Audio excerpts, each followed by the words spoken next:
clicking it, and I think it's going to be jerky.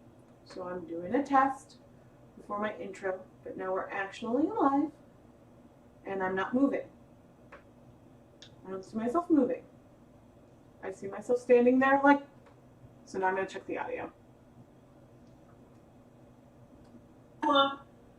Is this, did I freeze? Oh no. Shoot. Oh my gosh, you can go all the way back.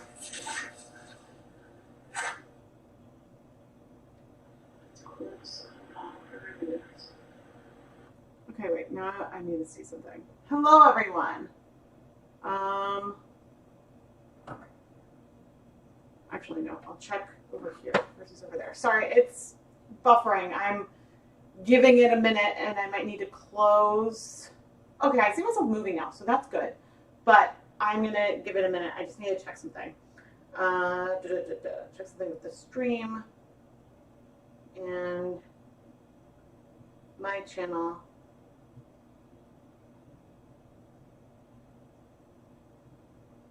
Okay, I don't need an ad on my own video.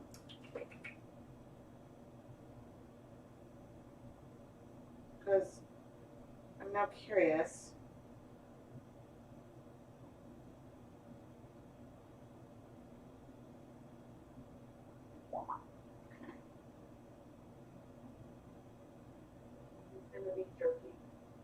Okay. I was curious because on my thing, I could like go all the way back to before I actually press live, and I was like, is it possible that it thinks I'm live before I'm actually live? So I think, let's do another wacky wavy arm test. There's a delay, but I see myself moving. So that is good. All right, good morning, everyone. Good morning. Good morning. All right, let me do one more audio check. Okay. I was curious because I love doing an audio check at the same time I was doing an audio check, so I hear the like recording and a recording and a recording. But anyway, good morning, everyone. I am Rebecca from ChemKnits, and welcome to the November 2020 ChemKnits Dialogue live stream. Every month, I like to pick a new inspiration photo, and then we use that to dye some yarn and play with some colors. Now, this is a dialogue, so I am inviting all of you to dye along with me, and mid to late December, I will pull a lot of the yarn that you have dyed and include it in the recap with the finished dried yarn that I create in this morning's live stream.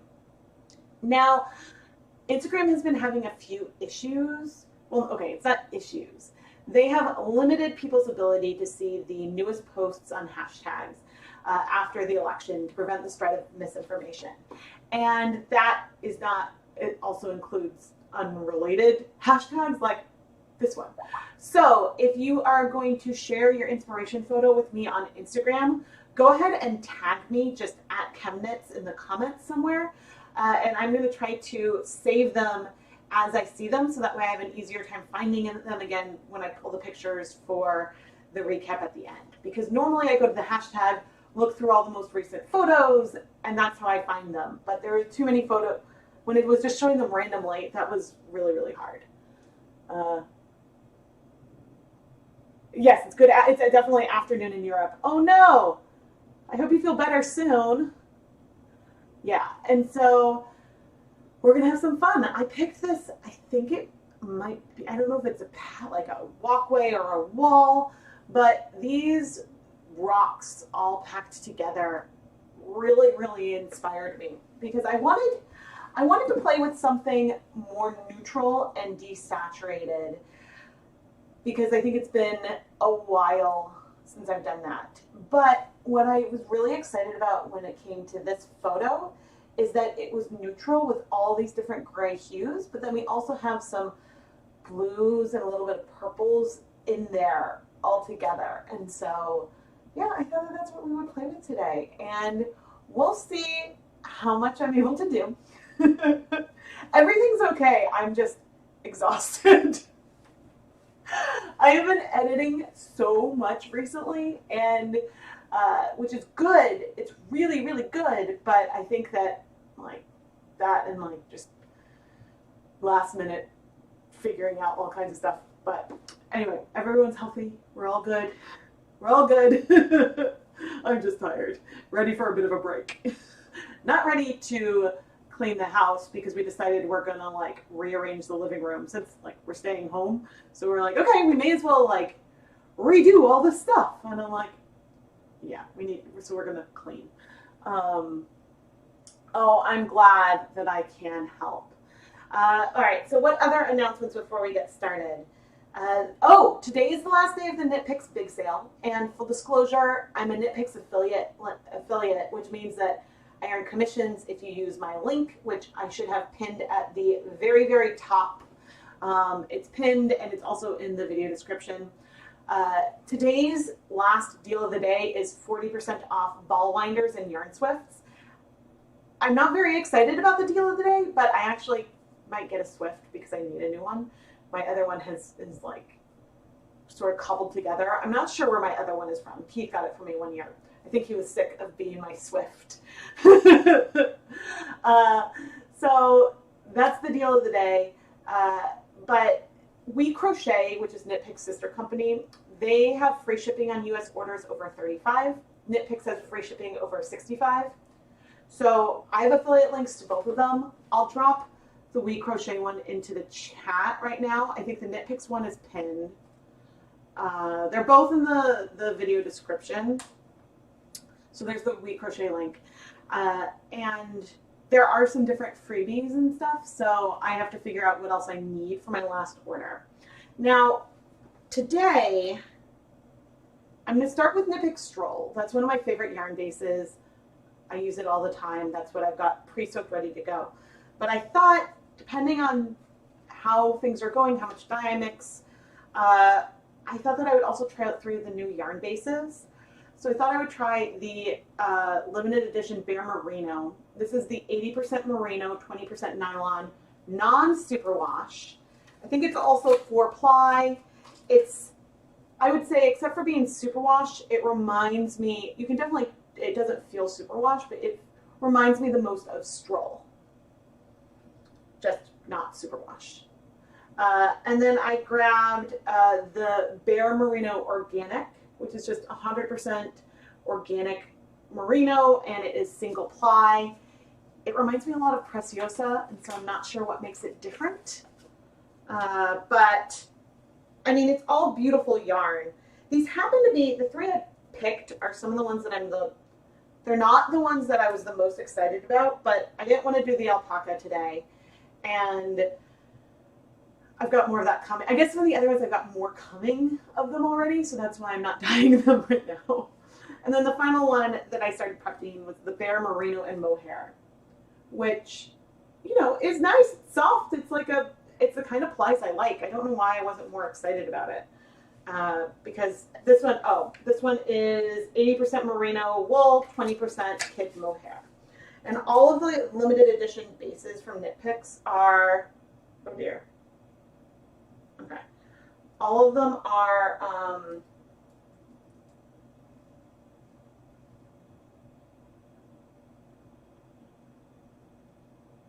all of them are non-superwash. I was like, Rebecca. Ooh. All right, maybe. So I just like felt, maybe I'm allergic to mohair. I don't know, but I just sort of felt like a wave of something. I do have a Knit Picks box here. I think it's probably Swish DK. I don't know. It's another small one. I will probably open that at some point, but let's go play with the colors a little bit. And I'm trying to think. My brain, I'm really scattered today. Oh, okay. I am going to go let you look at the colors that I pulled, and I'm going to go swap my pre-soaks around.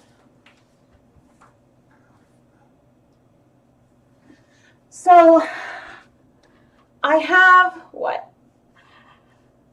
I pulled a bunch of black and gray ish tones. A lot of these are colors I haven't played with much at all.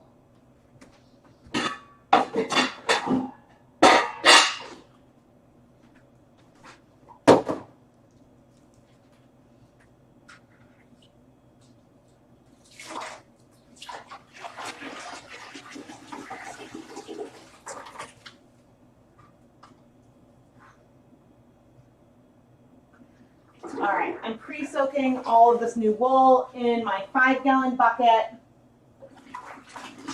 and we'll leave it in there for a while. I just wanted to remove the stroll first because I want to make sure I can tell the difference between that, the 80/20 wool nylon. I wanted to make sure I could tell the difference between that and stroll, because they'll feel different, but they look similar.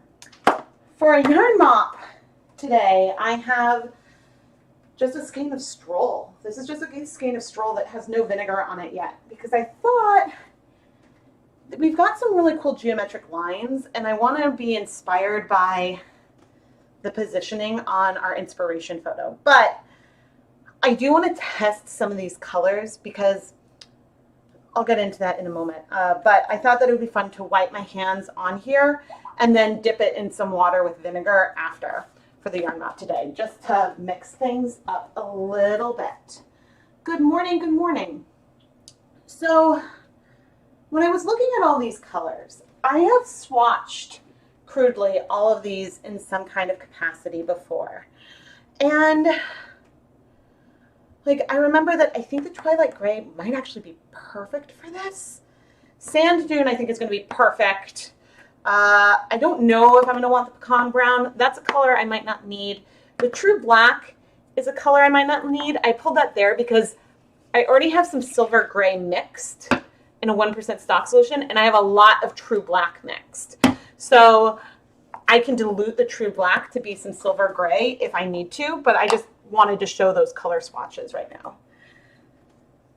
Blue and Steel is probably too blue, but I might use like a little bit if I need to shift one of the colors to get what we want.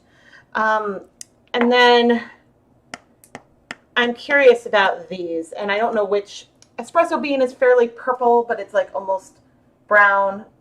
And then the Mauve. These are the colors that I'm excited about, and we're gonna test them out on a skein of yarn, I think just about now. And let me make this smaller and down there. Okay, and thank you. I hope it's gonna be gorgeous. Spoony brain fog. Yes, I'm having major brain fog. I'm not sure if I'm definitely been going through a bit of a fatigue flare-up, and I think it's because of there's just some stress, and oh no. Hello? I hope I didn't freak any of you out when I said oh no. The oh no is because I've been getting 20 spam calls a day. 20, and they're all from a local number, which I have to answer while the kids are at school because it could be a teacher. And so I have to answer that. And it is so frustrating, so unbelievably frustrating. So that is why I am really frustrated right now. That's why I said oh no when the phone rang. Okay, so here's some stroll. It has lots of liquid in it. Lots of liquid. And I am going to add, this is a weird way of doing it, but I'm going to add a tablespoon of white vinegar here into this pan.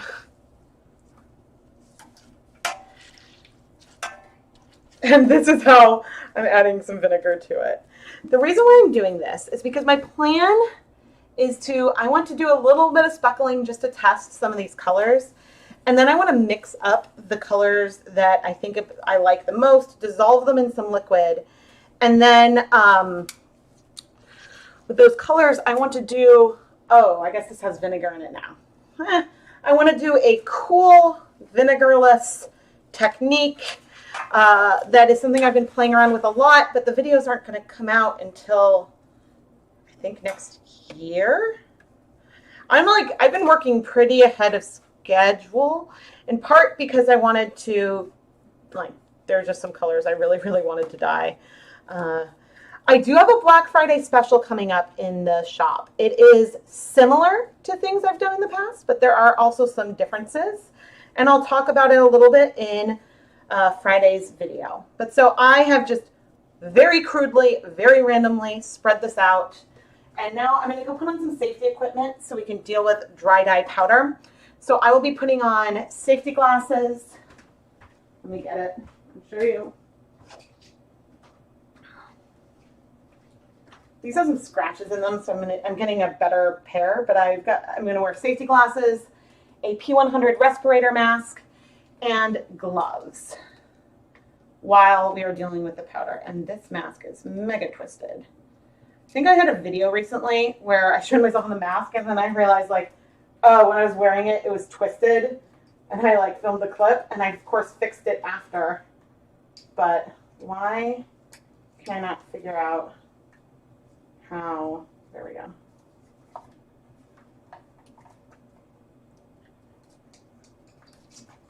There we go. All right, so I'm going to be more muffled. If people come in and tell me I'm muffled, it's because I'm wearing the mask.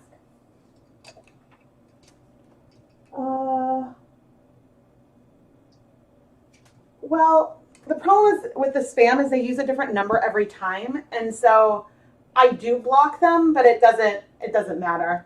It's been the same 2 calls literally 20 times yesterday. But different numbers. So by 2 calls, like one spam, I don't know. I don't want to give them too much attention. Sorry, I'm still talking about it. Okay. And of course my nose inches the moment I put on the mask.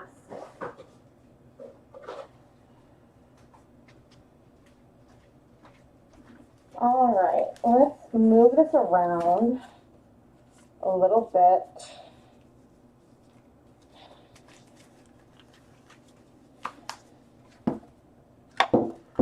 Put it back over here.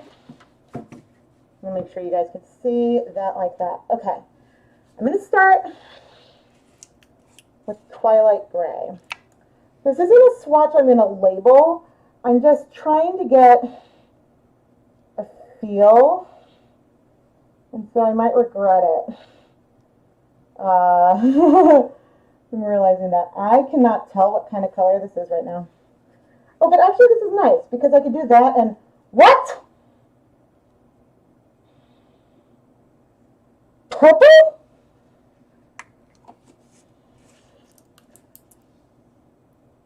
Okay, I speckled onto there and I wiped the gloves here. This looks like antique mauve. What? Maybe there's just a lot of red in it.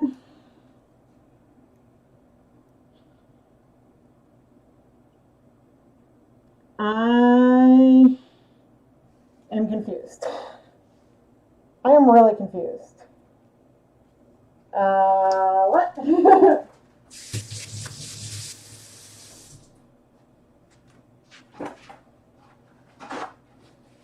So some colors do shift with acid.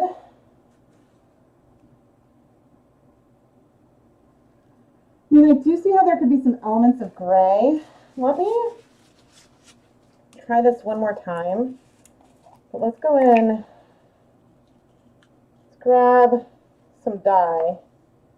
And I'm going to add it on here and work that in. Nope, that is definitely looking purple. I mean, I do see some more grayish elements with the speckles, but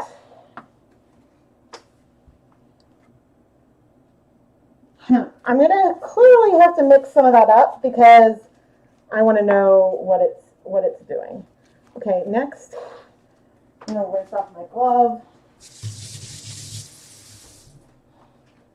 There's nothing left on it, but that is so strange to me.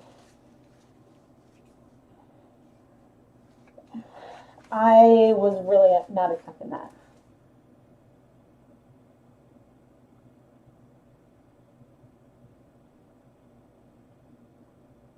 Sweetie, don't worry.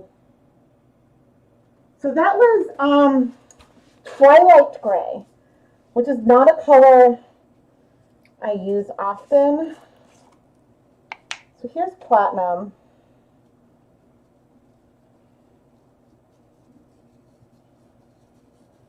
I feel like this is the more of a brownish gray that I want. Yeah.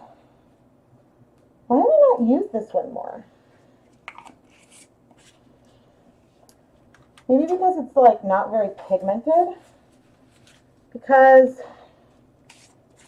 Or because I like silver gray a lot. Let me see if I can see what difference I can see.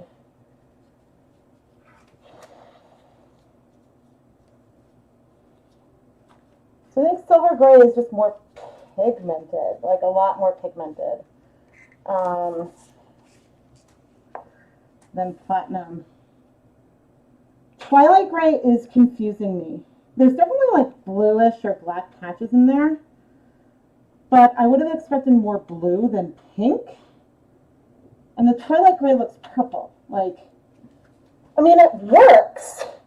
It works for what I'm going for, but I mean, that's not the color. Yeah. Okay, and then Sand Dune, I mean, I'm pretty sure I wanted this color. This is just a way for me to double check. And Sand Dune is a very grayish, it's a cool brown. I mean, those four colors together are beautiful and would fit what I want pretty well. That's pretty pigmented. I'm not going to bother with the pecan brown. Let me know if you guys think I need more brown for any of the colors. Like when I'm mixing them up, I could always add some more in. So here's the Antique Mauve. Okay, so the Antique Mauve is more pink than what I saw from the Twilight. So if I want a purpley color, which maybe it's looking grayer, maybe I'm starting to see some gray notes, I don't know. Okay, I need to remember Twilight Gray is a color that I need to just play with, play all over with. Okay, I am going to go ahead and look at Espresso Bean, I suppose. I didn't think I would, but I don't think I want it. I think it's like both too deep.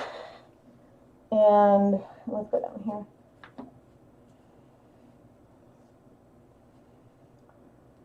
I mean, if the Platinum stays purple, then that's fine. Otherwise, I would use Espresso Bean over the Mauve. I like that it's a little bit more purple and brown.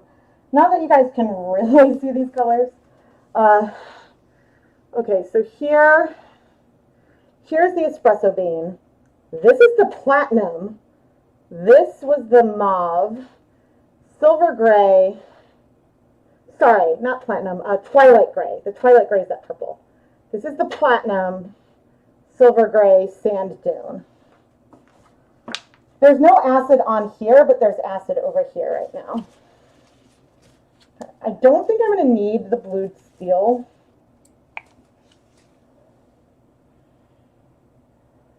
That's a lot. But just for fun. Oh, actually though, that is looking really gray to me right now. Huh. I am so confused today. I think I do want some blued steel. I don't know if I've actually used blued steel on its own.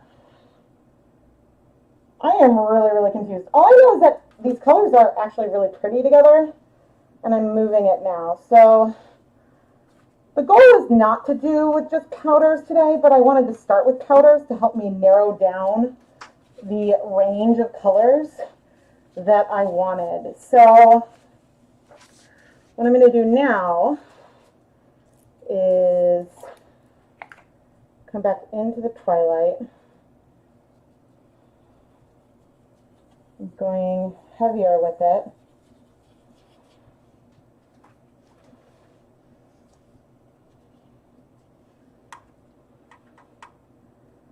Okay, it's still looking pretty purpley to me, but I think that might dampen over time. I have a suspicion that purple will shift because it doesn't feel as purple on here. I'm going to move the yarn now. This is just an extremely crude swatch. Okay, and then we'll be mixing up some dye stocks so I can take off my mask and check back in. But I'm going to come in with a little bit more of the antique mauve, just a little randomly, even though I don't think I'm going to use that color. I'm trying to make sure my gloves are dry when I swap colors.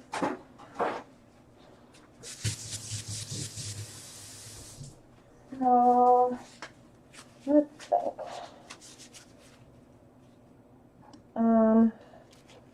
Let's do some more platinum. Let's go heavier. So is platinum just like a browner gray?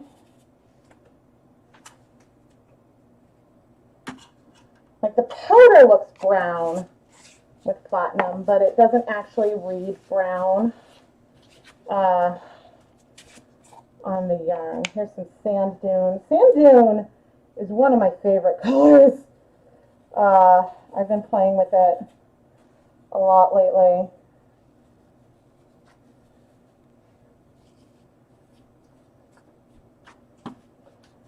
Yeah. And I think, how are we doing here? This still is going to need acid. And this will wipe up what I have in here. So I'm not super worried.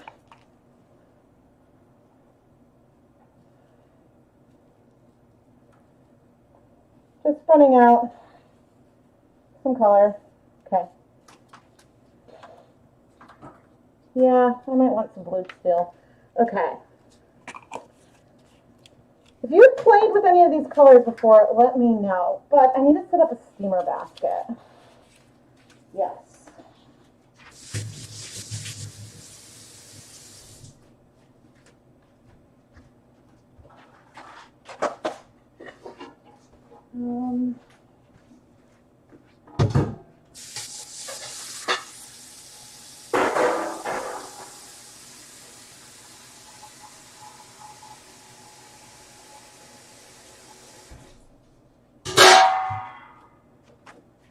Okay.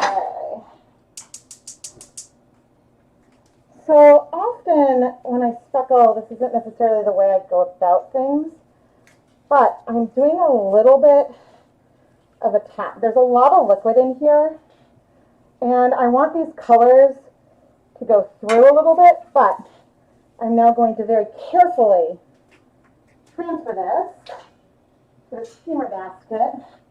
I didn't put that lid on yet, but now we have some cleanup to do.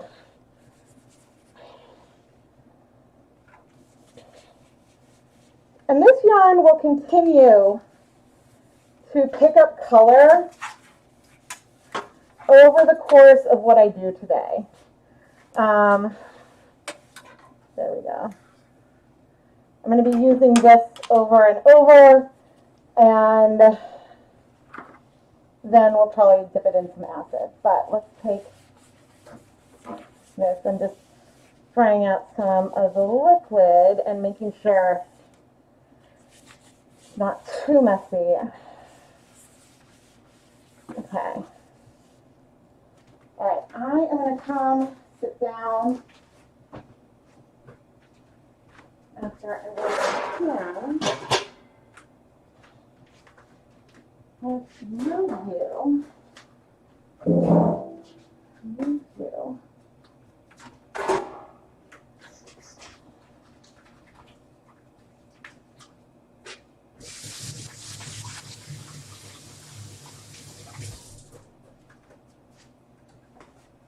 All right.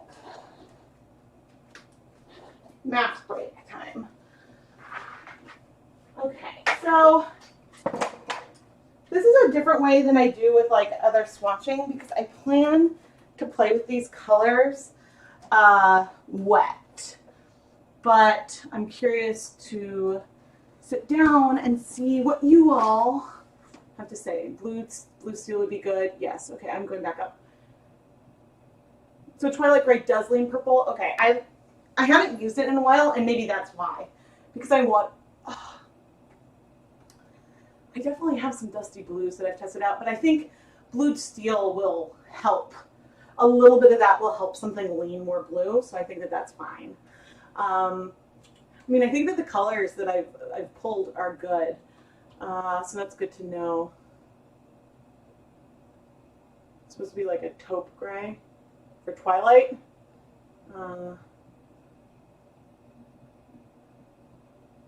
So, Marie, the color might change with heat. Some colors change with heat, some with acid. Like deep dark navy can sometimes look really purple, and deep purple can sometimes look brown.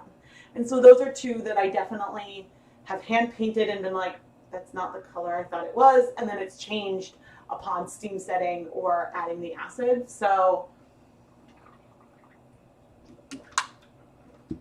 which isn't to say that you can take advantage of that to capture the other color. I think it's just that some of them, just the hue shifts as it's binding to the yarn, maybe.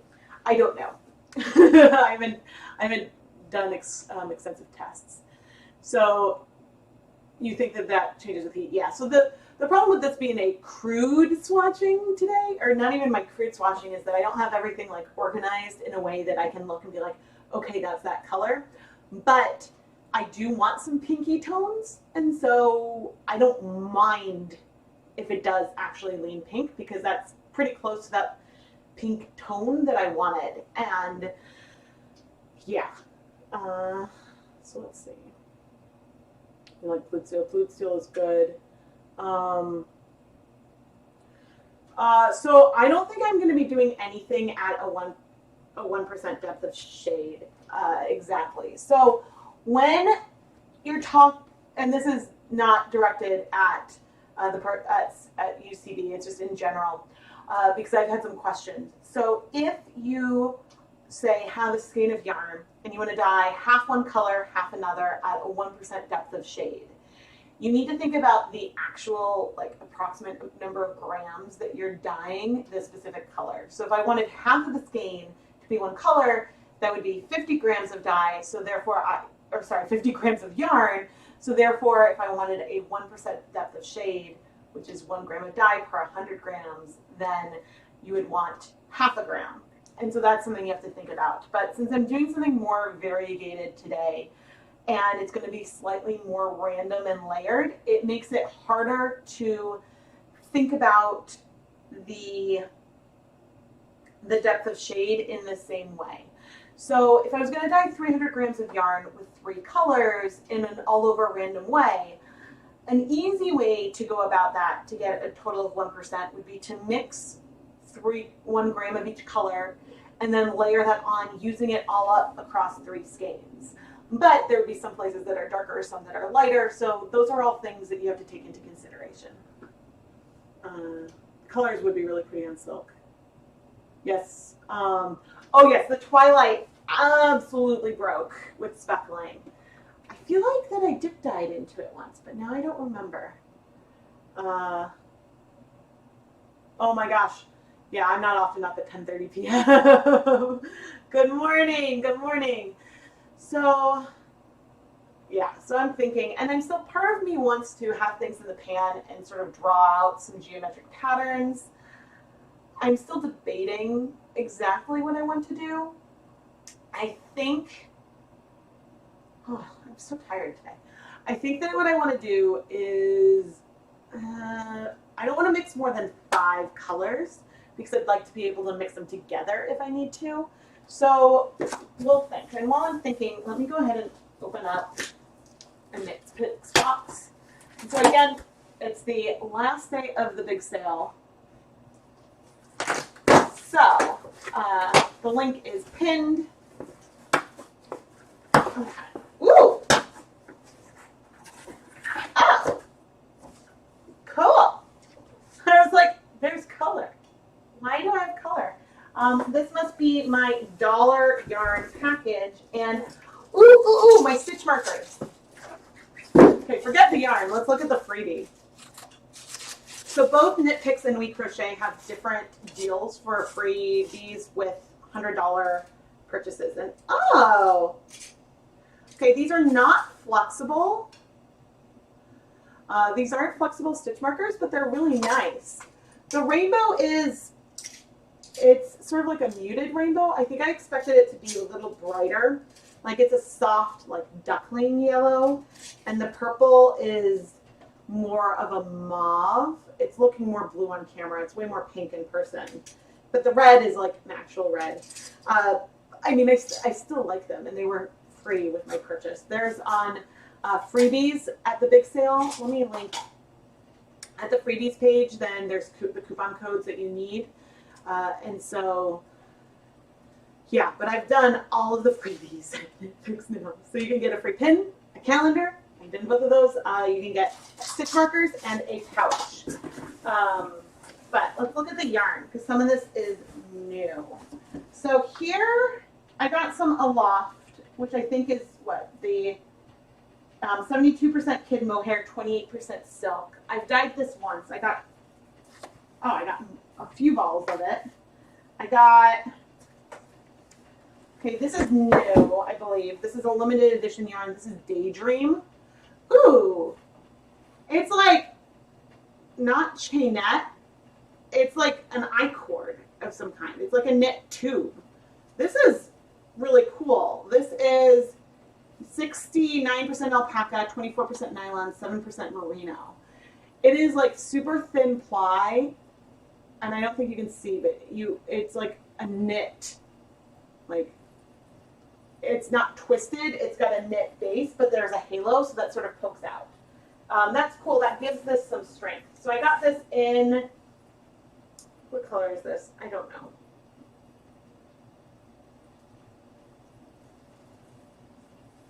ZQ33, whatever color that is.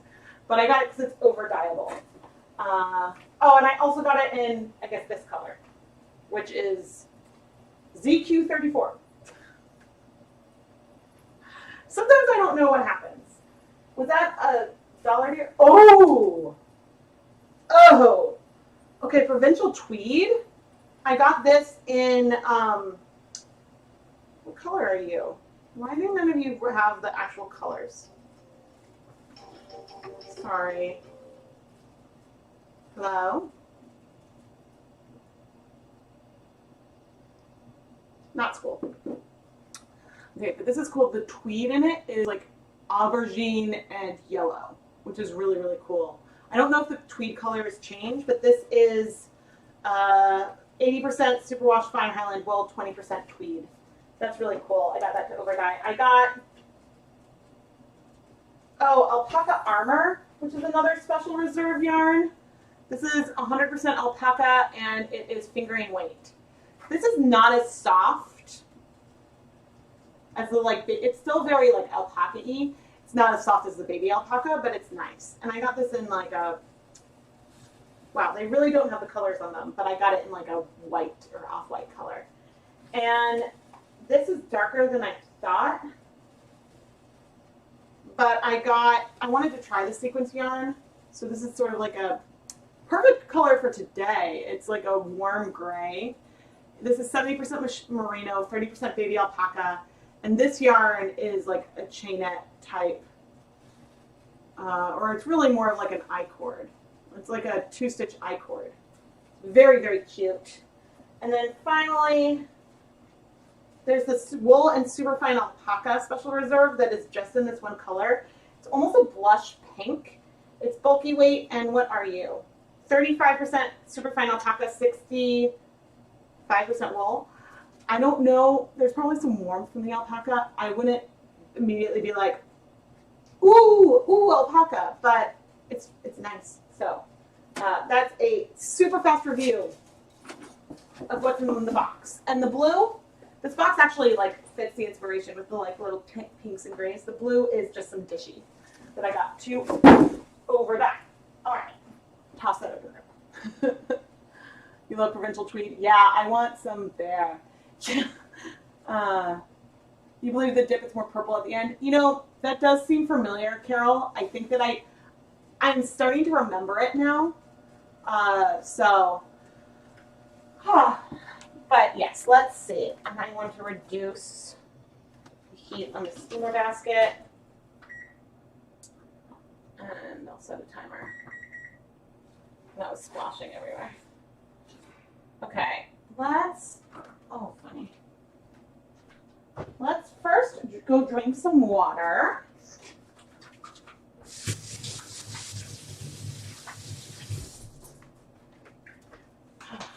So a combination of talking in the mask, of the heat being on, so the air being drier, and yeah, and it being allergy season. There are times when I feel like wearing the mask, or when it doesn't bother me at all. And I'm talking about the respirator mask. Like the cloth masks don't do this to me. But don't wear a cloth mask for dry powder. That isn't sufficient protection. Please get like a respirator or some kind of death mask or something. But yeah, it makes my throat dry. So I'm like, I want liquids. I want liquids today.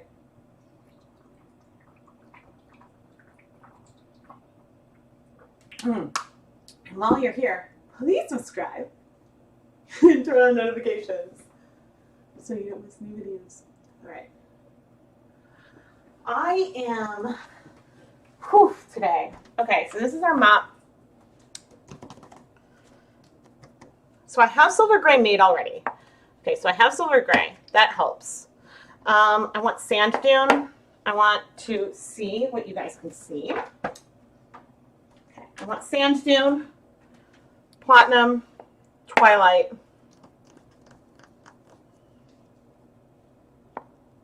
maybe some blued steel, and I don't have a stock of espresso bean anymore. But that actually makes me feel better that there's 4, because it's easier to deal with.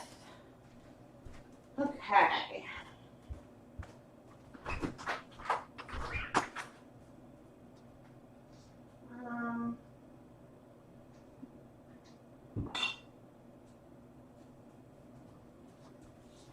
Getting some jars to mix the colors in. I'm not planning on weighing out the colors.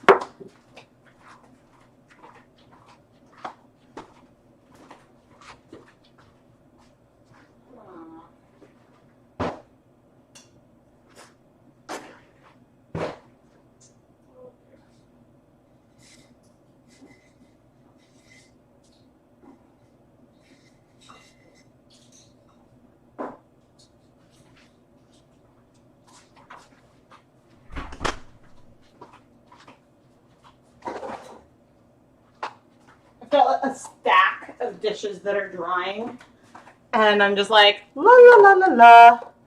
Okay. I have 4 spoons. So I'm like, where are my other dedicated dye spoons?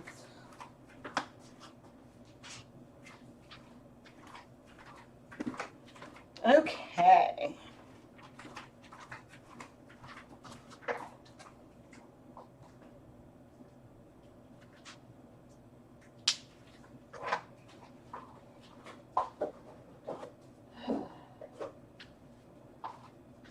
I love fall, but I hate fall.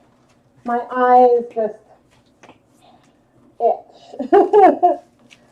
Okay, so when it comes to these colors, I know I wasn't sure, but since I don't want to have to come back into the mask later, I'm going to take just a little bit of espresso bean, just in case. I also might want a tiny bit of blued steel. Let's mix some more. I can always dilute it. Sand Dune. I'm going to take a hardier scoop.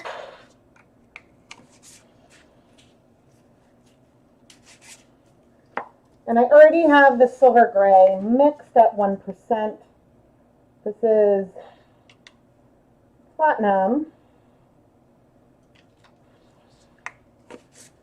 Oh, I need to start heating up the water. And Twilight Gray.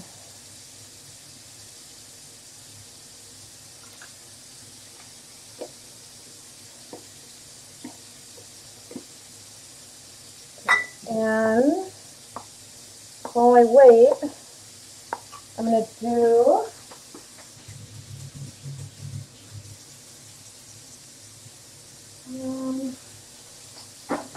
it's going to take a while for the water to heat up, but I want to grab a photo of these colors to remind myself.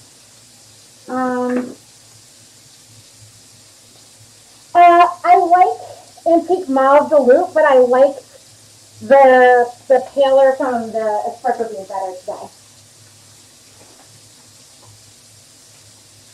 Where is my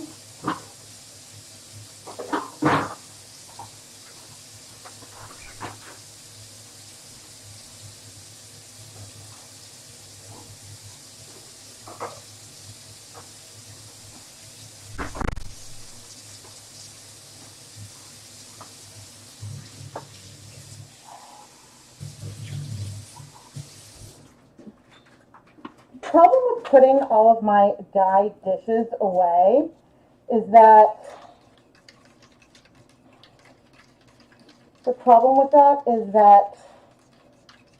then I can't find anything. Okay, so this is the Twilight Gray. Let's see how that goes. So one other reason why I did not just do, I may end up wanting more. Really didn't get that much. So main reason why I might not use the espresso bean at all is that the pinks in the Twilight Gray might be sufficient for what I want today.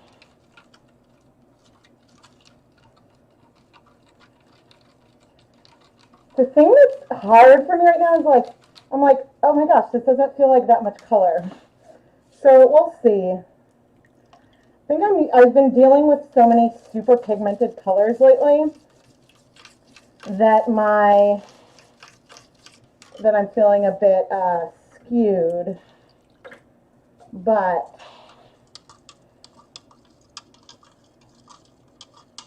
yeah, I'm having all kinds of doubts in myself today. All right, I'm going to set these aside.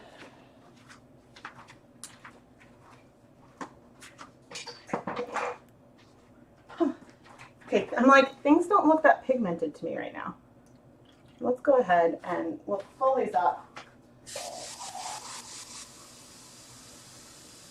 And then I can evaluate. This is the problem with not measuring out dye strength. Okay, so this is our Twilight Gray, which of course I moved things so I can't see anymore. It is looking less pink to me now.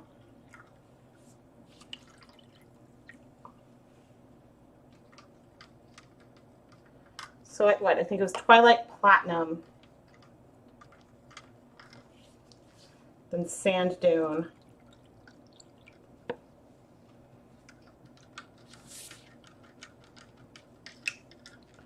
then Blued Steel, then Espresso Bean.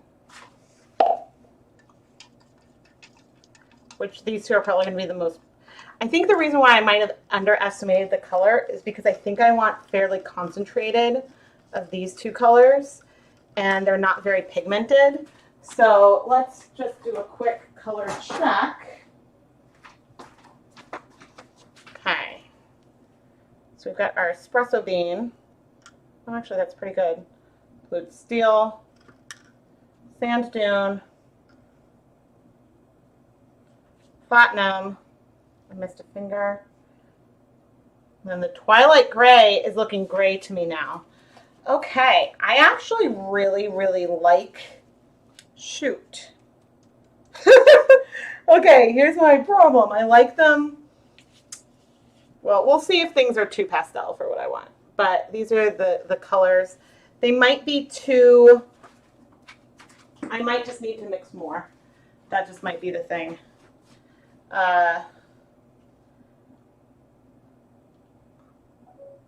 Or what I end up with just might not be as saturated as what I want. But, okay, the espresso bean is going to come to the side. Oh gosh, please don't. Okay, I need to do something. I need to move these dry powders because it's making me nervous.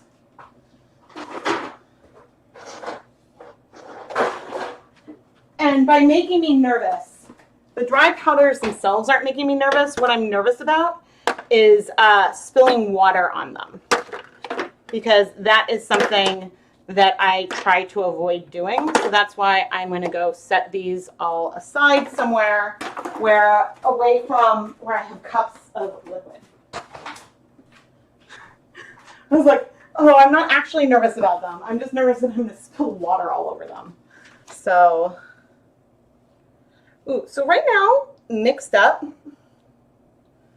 the Twilight Gray is breaking a little bit purple with blue on the outside. That's actually perfect. That is absolutely perfect. Okay, I'm going to get some more warm water going. And I'm going to dilute the espresso bean. I'm going to leave. The others I want to start diluting. And we'll see. Yeah, there's still stuff that needs dissolving. Aha! As I add water, our Twilight is looking more and more blue.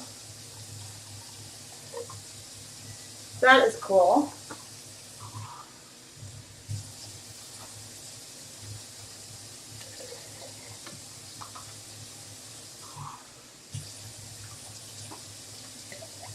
Okay, so that's our Twilight. This was our Platinum, which has all dissolved.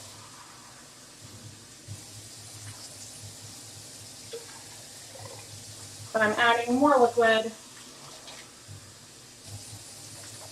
It's going to be okay that the dye is hot, but the technique that I want to do today is actually really, really fun. This is well dissolved. Pre-mixed pastel colors dissolve pretty easily. That should not be very much of a surprise.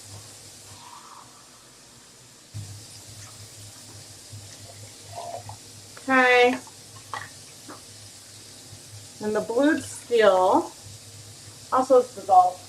There wasn't very much powder in there though.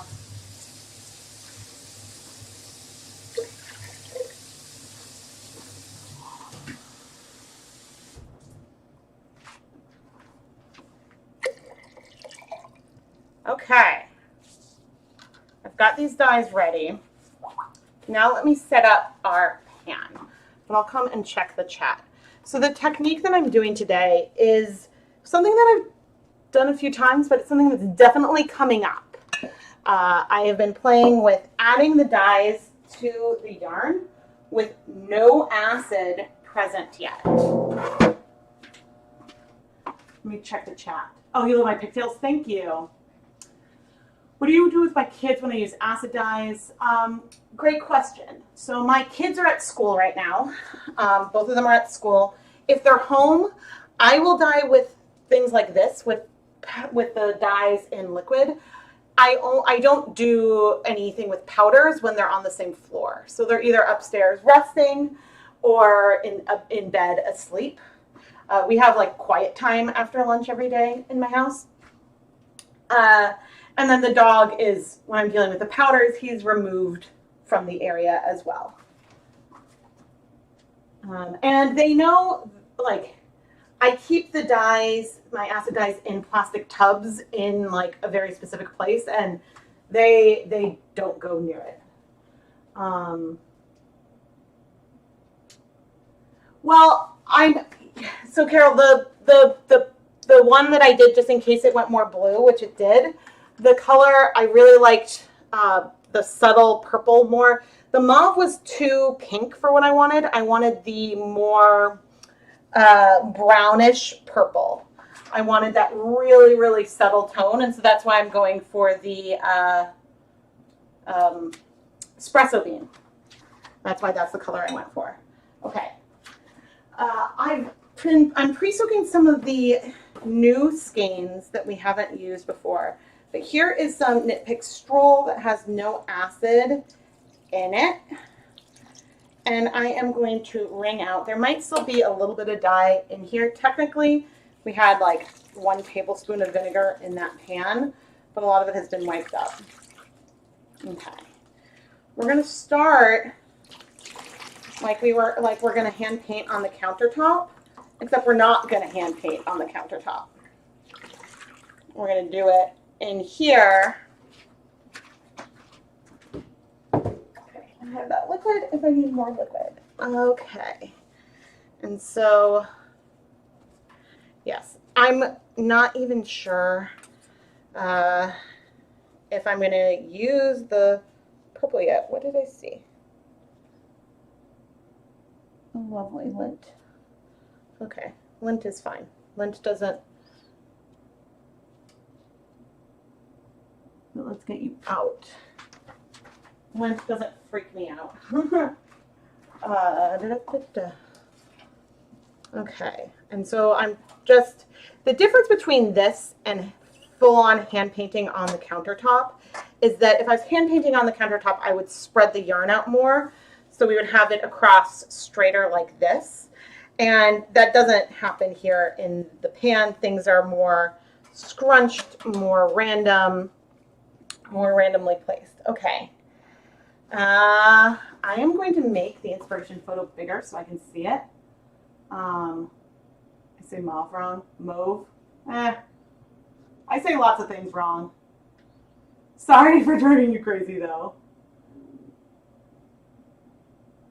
Yeah, I just try, like, I worry mostly about, like, having an accident, tripping and spilling the dye.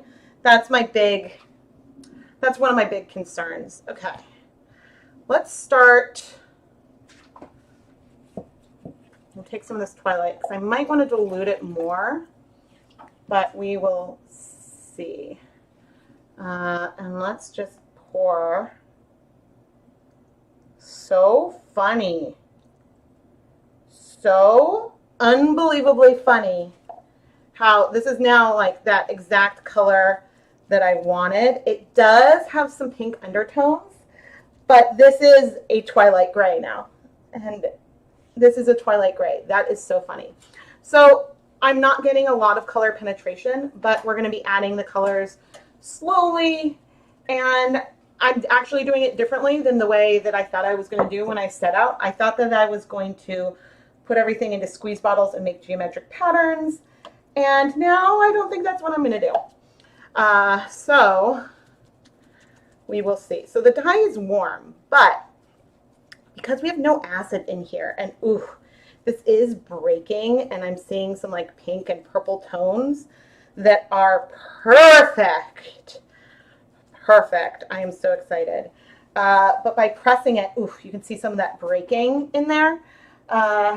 I don't, actually, maybe you can't. I'm going to take a photo then, so you can see the breaking. But we are getting color to penetrate all the way through. I am hoping that this isn't going to be a repeat of last December when I'm like, I swear there's purple, and then you just can't see it on camera, and then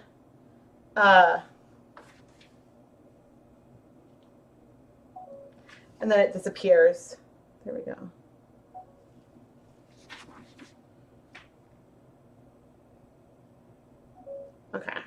I'm going to share. If you're on Instagram, I'll share this on my stories. My phone updated and it now makes the weirdest sound when I take a picture, and I haven't figured out how to change it yet. It goes like instead of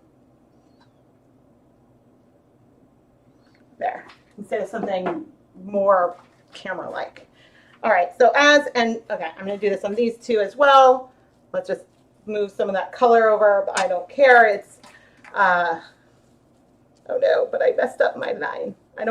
It's very like random-y, but okay, this color is awesome and perfect for this. Let's do, I'm a little worried. Okay, I've got the blued steel, and I'm going to actually dilute this with water. I'm going to use some of that water I squeezed out of the yarn.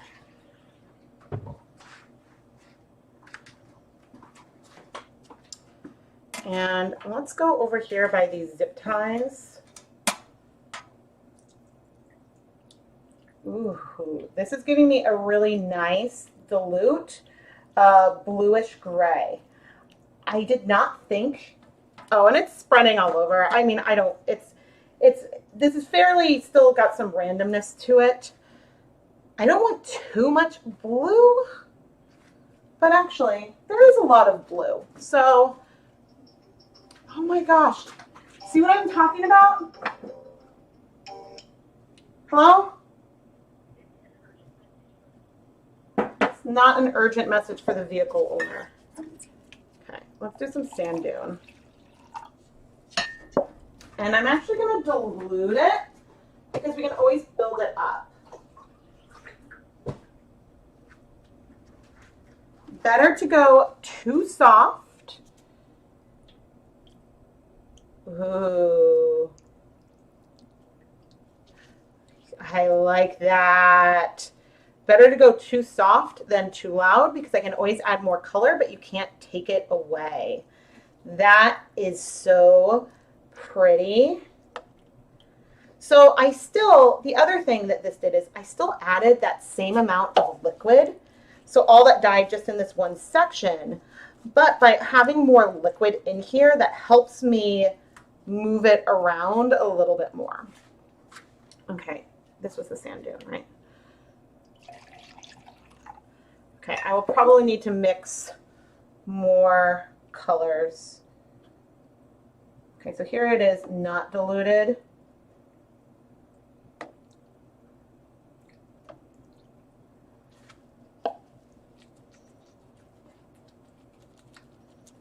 And again, there is no acid in here yet.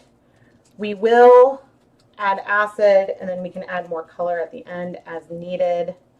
Oh, I wanted some silver gray. Let's do, this was a 1% stock solution. So let's do that.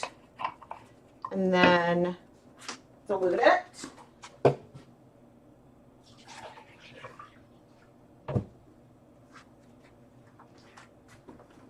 And let's see how you are. Okay, so that's just a tiny bit of some gray, and I'm pouring it on some of these other sections too. Nice. So I'm adding it over here just because I don't really want a lot of white, but that's a good one to use if I need like more coverage because it's not going to overwhelm a lot of the other colors. I'm enjoying this a lot. Okay, so I did the blued steel really dilute. I haven't done, this is the platinum. Let's do it here.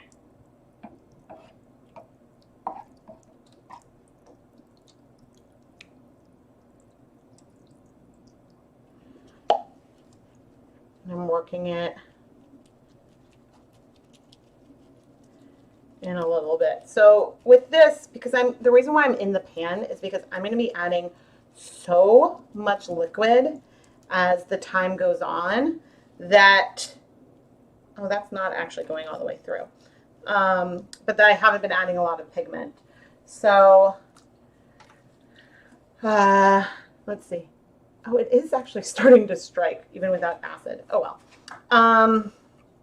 not a big deal. What color do I want to put? I want more Twilight. And then I think I want a little bit of that purple.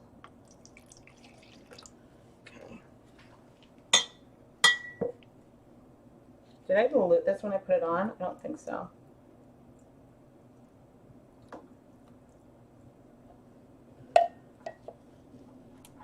And this is like hand painting, but like finger painting, hand painting, because I am, you know, everything is going in, but it's going in sort of slowly and allowing things to spread and move. This is not giving me the lines that I thought about towards that beginning, but that is okay. All right, let's take a little bit of the espresso bean.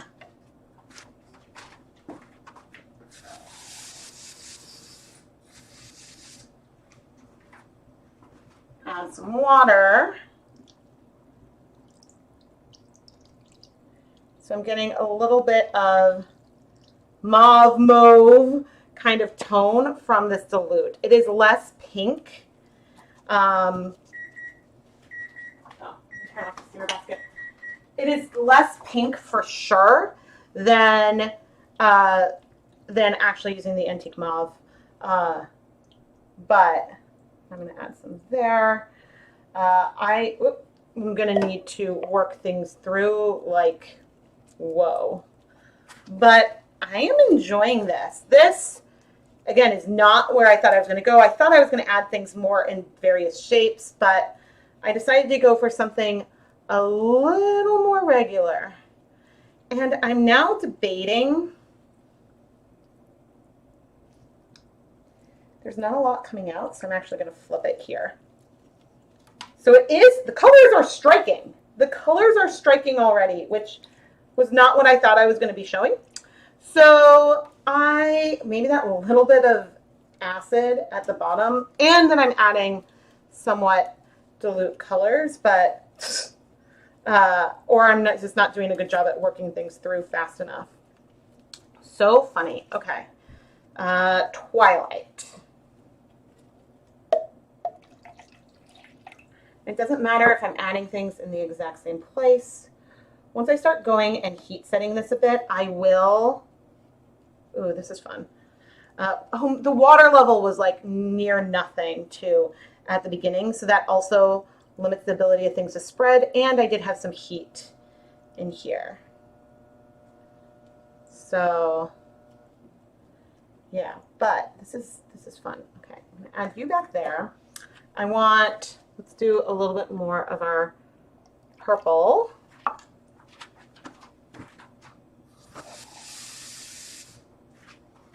And as we add more and more color, the amount of water in here is increasing as well. There we go. I think at this point I might start adding some acid because I don't want everything to blend together. Things are striking. So let's see, that's about 1, 2, 3. Things are starting to strike, but let's see. Are you my sand dune? So I have no idea what I'm going to do on the other yarn that I did.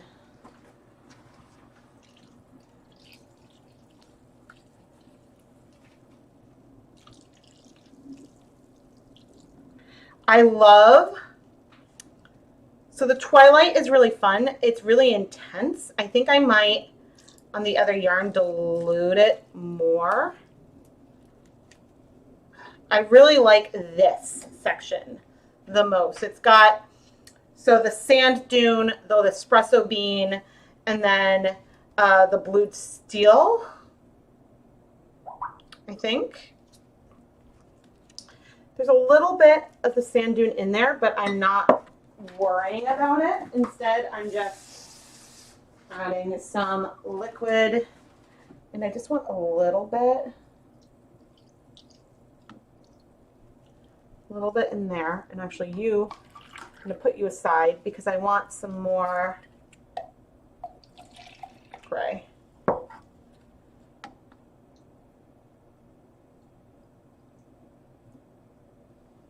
Huh. This is fun. This is really, really fun.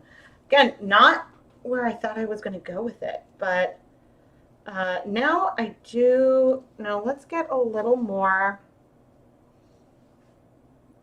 Let's do some silver gray.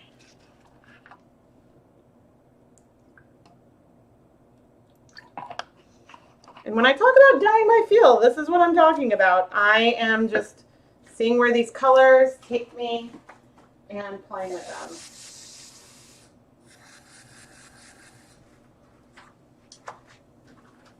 So I think my plan is to dilute a bunch of these colors even more, or maybe mainly the Twilight even more.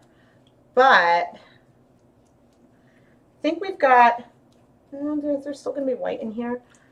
Probably. Actually, I might be able to do this now because let's see.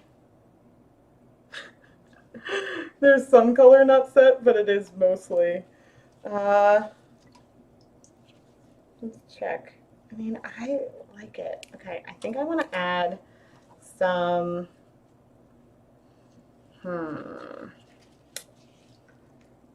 It's like you can always tell in a ChemKnits video when I am thinking a lot because I stop talking. Okay, what do I want? I want some of you, and I want some of you. So I might need to make some more sand dune, but I'm not diluting this time. And now the colors can really spread a bit.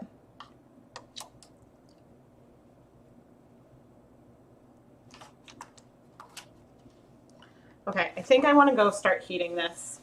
I can always add more pigment, but I really, really like where we are with this. And I'm going to try to show you guys a bit. I am so excited, actually. All right, I moved it to the stove where we're going to start heating it up. A lot of the color has set already. But we can mix more more color if we need it. Okay, I want to add more water to this.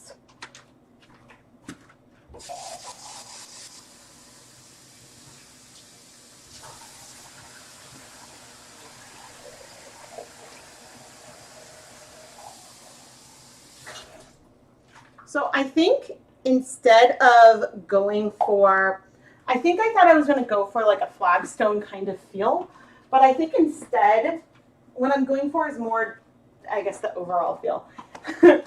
All right, I haven't checked chat in a while. I'm going to come back and sit down. Oh, I want to go take a picture.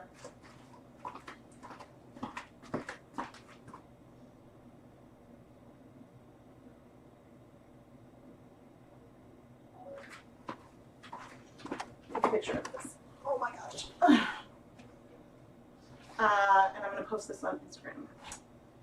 On my stories, at least. Stories. Why am I hungry? Okay, thank you for not posting it. It's also on my Facebook story, so if Instagram would let me share directly to like YouTube stories, I would do that.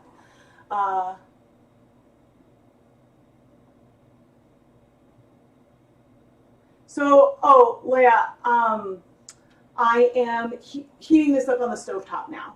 I haven't done, like, I would be okay doing colorways in my oven, but what I don't like is that I can't easily reach in to add more dye. And so, and also, a lot of times I don't want to move the pan over, but since today I was starting cold, it worked to have it on my countertop. So the stove isn't my favorite, but I also haven't tried it a lot. So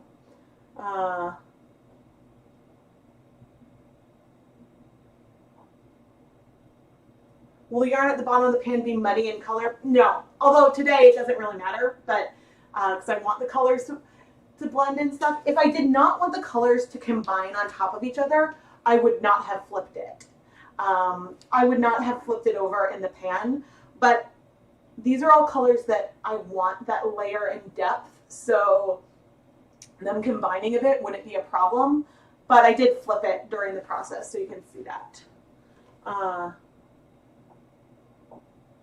Yes, it was striking more than I expected, and I think I need to think about this more now, because I did this technique really, really recently with some super saturated colors. But I think the big differences were I was dealing with a really saturated color.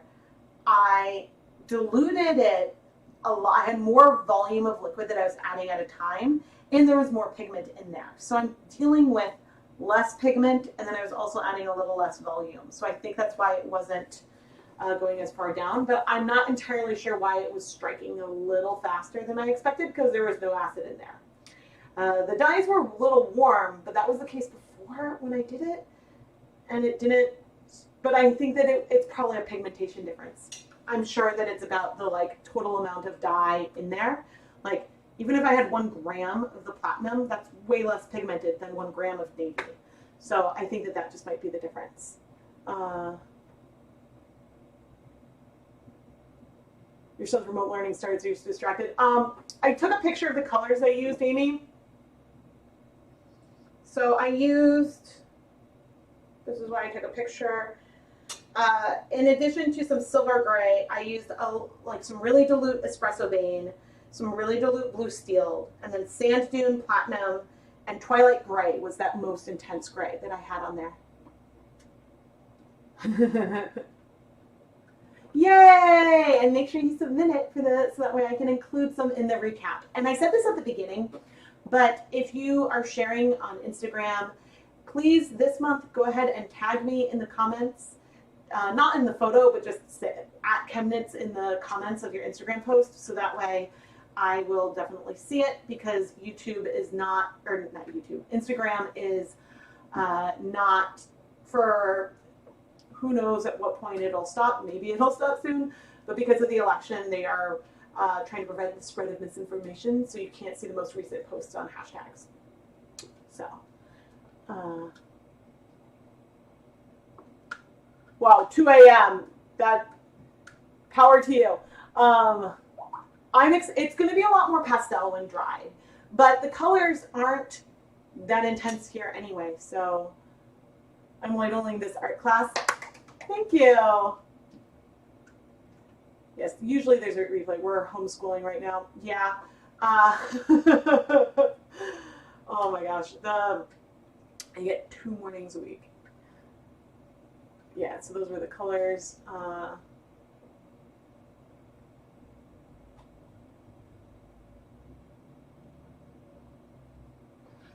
Yeah, so I would say that if you want to have a hand-painted yarn and you don't want the colors to blend, I would do it on the countertop spread out, or even there are some dyers who will add still lots of volume, but they will use like a longer pan so they can spread the yarn out more and then let it sort of soak up the color a little bit, and then they'll steam set it after that. So thank you. It's like, I'm so glad that you like the way that the yarn's looking. The webcam doesn't always pick up the cameras very true. This is definitely going to have like a pastel-ish feel with some pops of dark, but I'm enjoying this color story. And the thing that is really exciting me about like the Twilight and things is like, oh, you can't see my mouse, but see the rock there that is some pale gray within some pink and blue? I think that's the rock. It's near, I'll make it even bigger if I can. Okay, I'm gonna move my face up. All right, it is right there. That rock. I think maybe that rock is my inspiration. Okay, how do I make it small again? Oh, Rebecca, nope, that was not resizing it. Okay, maybe I am resizing it now. Oh, yes. Oh, yes. Oh, no. Okay. Oh. Thank you so much, Zachary. Thank you.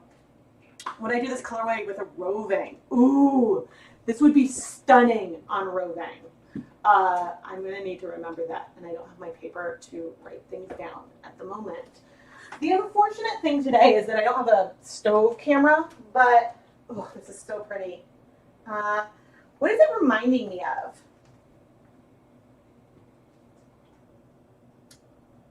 Let's set a timer. It's reminding me a little bit of a more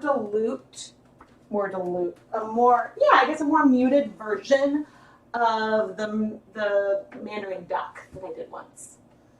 So there is that. Okay, I think I am going to take a quick break. I'm going to put a commercial break on. You might not see a commercial. If you don't worry. That's YouTube's discretion, but I'm going to take a short break, and then we'll come back and dye the new limited edition yarn from Knit Picks. So they're limited edition bare yarn bases, and we'll just, it's not going to be exactly the same as the color I have up there, but we'll see how it turns out. And break. But now I have to wait for it to, oh funny, you can see me walk by at the top of the screen. That's hilarious.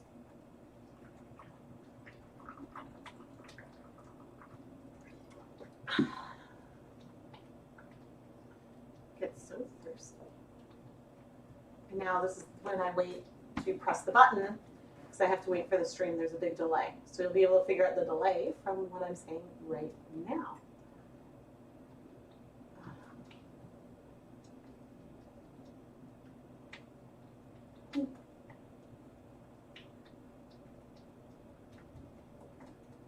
Wow, there's a big delay.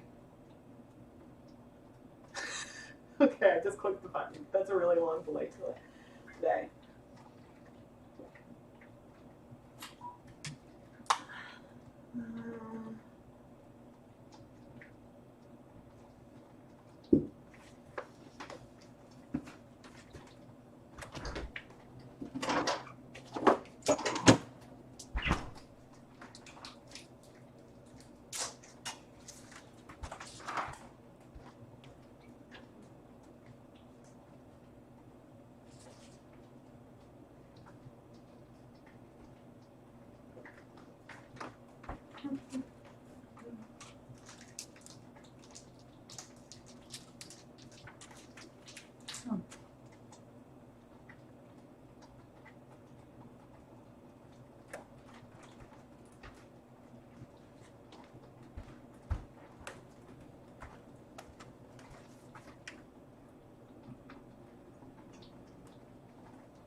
I'm still having a bit of deja vu. I'm back. I'm having a bit of deja vu about the yarn over there, and I can't remember. Oh, you know what? It might be reminding me of some like leave no dye behind kind of things. I'm really happy with this color combination, and I would love to do this again. Absolutely love to do this again. So, I ate a cheese stick. Protein, that's like what I send for the kids for their like snack in the morning. But especially like with the days being like, it's so, I don't think by the time Lucas can eat lunch at home, it's like almost 1:30, so it's just a long day. All right, thank you for letting me have that break. I hope that you hung tight, and let's do another colorway. The poor yarn mop has been a little neglected, but it will be dipped into some water with vinegar or something at the end. So it's not going to be left behind. But, all right, let's bring the yarn over. You know, you would think that I would remember what I did in the other video because I just edited it yesterday.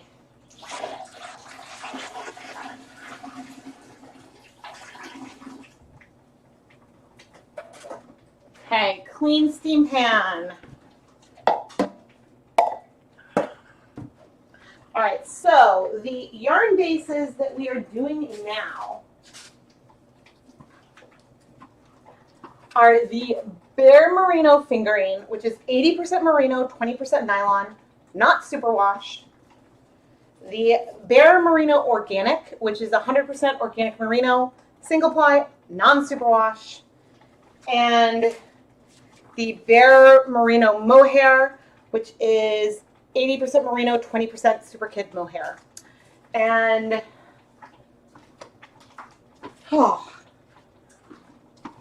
yeah, I'm thinking I don't like being near that mohair. Maybe I have trouble around like horses and goats at the zoo. So that's why I'm just being super, super suspicious. Now, this is all non-super washable. So 2 things are going to happen. Colors will spread more, but I'm also more scared. I mean, I dye non-superwash wool all the time. The only one I'm actually afraid of is the organic one because it's single ply and it was already sticking to itself. And so I'm just intimidated by it. We can reduce that even more. Uh-oh, almost out of gloves. Okay. Let me see. When you're dyeing, do you find the yarn color turns orange? Huh. Oh, okay. So Lakeside Crafts. I have very rarely seen a random orange. I don't know what color it was from because I think I was injecting dye into the yarn cake and I was like, where is this coming from? It depends on the color, potentially, that you are using.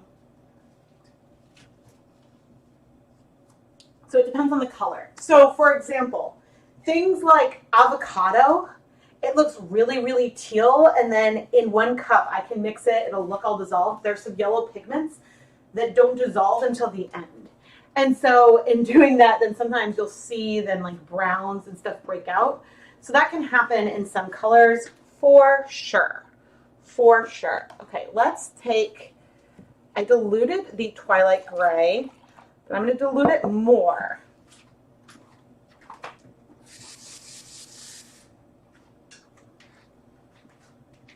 And I am going to pour it on to this yarn. There's no acid in here yet at all. So this is a very blue-gray. There is spread. The colors are going to blend, but that's sort of a bit what we want.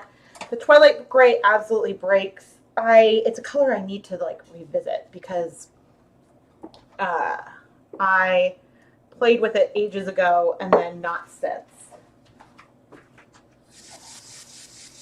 Okay, I diluted some of my sand dune mix, and I'm going to come down. This is similar to what I did with the other one, but I'm adding it towards the end just to get it a little bit all over, but I want, man, I should have added like way more sand dune. I mixed the colors. I didn't even measure them. I just really randomly did it. And okay, so here is where I need to be more careful and remember that I'm dealing with non-superwash yarn, is when I'm coming in and pressing.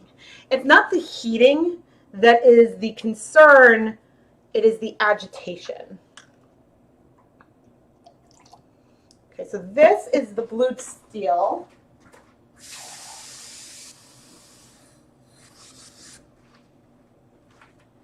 And this is going to go down at our zip tied end. So I'm curious. Okay, so this, and of course it's going all over on the bottom. That's fine. This one almost feels, the Twilight almost feels a little more green. This is our espresso beans.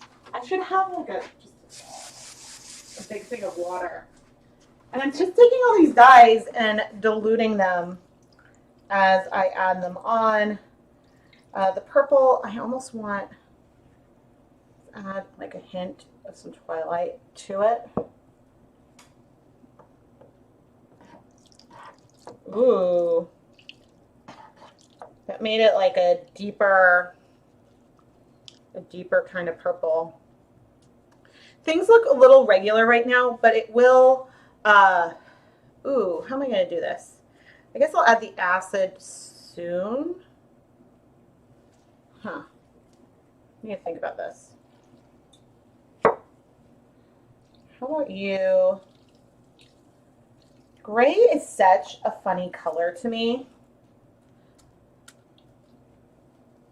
It's amazing how like blue and green and everything this is all looking. All right, I'm going to take a little bit of some silver gray. I brought the true black down in case I ran out of silver gray, but I didn't know how pigmented or pastel I was going to want to go. Actually, you guys can't see, but I took the silver gray down to, I added a little bit on some spots of the yarn that's in the pan just now. So I don't have very much. Okay, I'm gonna pour you just like right there and get some more.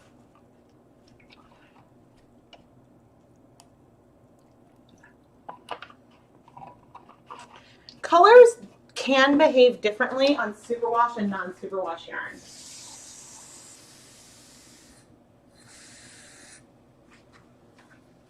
I'm starting off a lot more pastel here as we are starting, and I also have not yet tried working these colors in very much at all. In part, that is so, I'm adding some granite. The Twilight looks so different. Okay, I want to add, so the difference now is that if I press down and look, I think that there is a lot less color striking already. So I'm going to add a lot of acid. 2, 3, 4, 5. And then I'm going to be patient. Patient and Rebecca. I do want to be patient. Just give it a minute as I like move it. I'm just curious about the like color penetration. This is fairly pastel right now. I am, all right, I'm gonna ask you guys and I'll come sit down and chat for a minute. Should I pump up the volume and be more intense? Or should I go on with this more, this is like more marbly stone. It's funny how much and how heavily I leaned into the Twilight over there, but over here, it's almost a bit too bright. I sort of want it to tone down a little bit. So yes, I like where this is. And I'll hold it up. I like where this is. And actually I should add it to my stories. But I do like the idea of having some more contrast. This is really, really soft right now.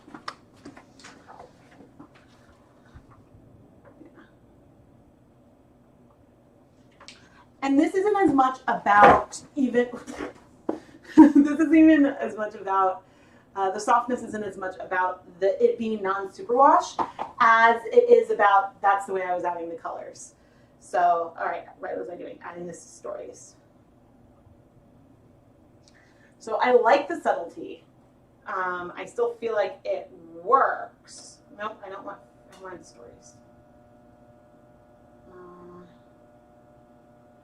Super subtle. There we go. So yeah, so pink can have some orange. So mostly bright colors, pinks and stuff. Oh, so you're using landscape dyes in Australia. Yeah, so I don't know. I don't usually see orange coming out of pinks. Back to that question. You need to find a Canadian. Wait, Rudy Tuesday, you're looking for bear yarn. Well, if you're looking for bear yarn, Knit Picks Big Sale is still going on right now. You can find my affiliate link in the video description, and I have it pinned.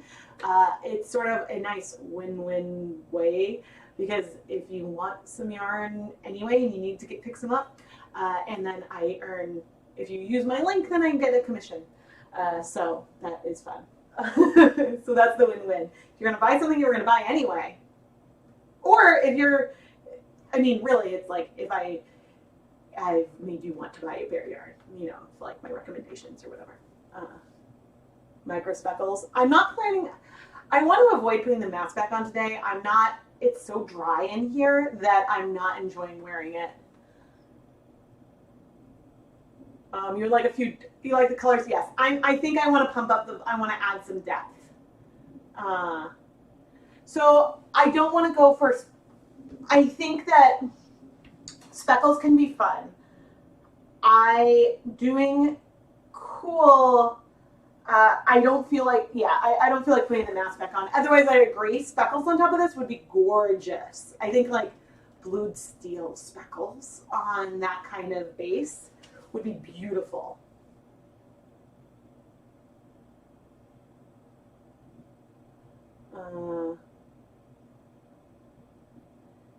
Yay, I'm glad you like the color palette. I try, and I'll make it bigger while I'm chatting. I try to mix up like loud versus soft, warm versus cool, not just to push myself, but to make it fun for everyone else. You prefer the pastel? So, all right, I'm going to make this smaller again. Not that you can see me over at the stove. So I lent a webcam to my husband in the spring, and he's still using it. So, all right, I'm chucking the color on the stovetop just for balance. And there's some pastel areas, but it's like working with the colors for me. So I don't think, I think that's, I'm going to call that done. I'm going to leave it in the pan a little bit, but I'll try before the end of the video to bring it back over. But there is more contrast over there. Okay. I am really, really torn. I really, really like the colors. Where is well, this will work. I wanted my metal spoon, but a white spoon would work too. Yeah, there is still lots of pigment in here. And so what I think I'm going to do, I think I want to go heat it a bit. How hot are you? You're still hot. Okay, let me bring over, this is when I have to do stove gymnastics. Okay. Well, people who are saying speckles, here is the yarn from me playing with all the colors at the beginning today. So there we have some speckles, and I realized, I can't see the chat. So here is the first. I was just crudely looking at things, and of course I can't tell from this what Twilight Gray does, but I did have sand dune in here. I was like, I see some brown speckles. I definitely see some bright blue speckles in here. So this is just pretty, and I mean, it also just works. Okay, you can go right there. Where am I going to put you, though? Steamer basket I want to reuse later.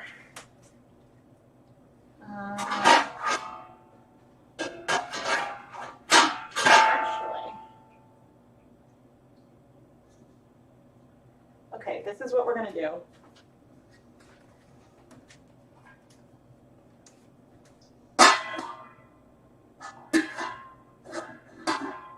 Okay, I'm gonna go heat this, and then I will see.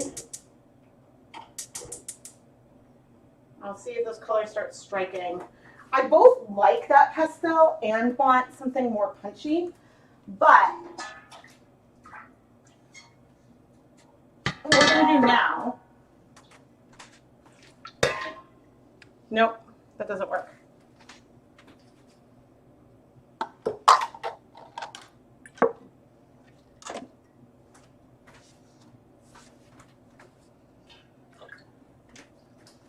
That doesn't work. Okay, I guess I'll just have to add some cool water.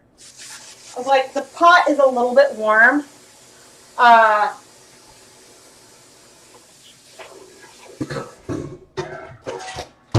don't know if the tablecloth will melt. Oh, it's not that warm anymore. Okay. Where's my vinegar? Okay, let's got some water, and I'll move it further back. 2 tablespoons of vinegar. I'll make sure you guys can see before I bring Moppy in. Yes, okay, good, you guys can see. Thank you.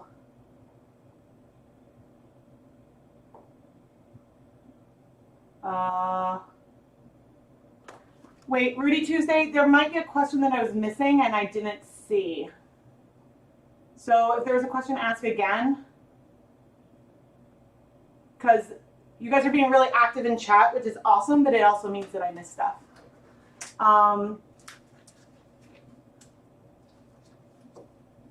do you know yarn has felted? You dyed some wool of the Andes and the wool hasn't melted, but the strands need to be pulled apart. That can be, yes, so that's really normal with, wool of the Andes without it being felted, and that can be really normal. So when I first unboxed that single ply, what was it, the Organic Merino limited edition yarn, that was one of the things that I noted from it, was that it was already sticking together without me even having dyed it. So this yarn had no acid in it yet. And we've got some warm water with vinegar. And I just use this to wipe my gloves onto it. But this is just a different way to play with a yarn mop. And yeah, just add, it sort of softens everything, blends it. I will eventually heat this to set it, but for now it's just going to be set aside or like sit in my sink until I can go heat it. But I wanted to show you what I was doing with that, and oh my gosh.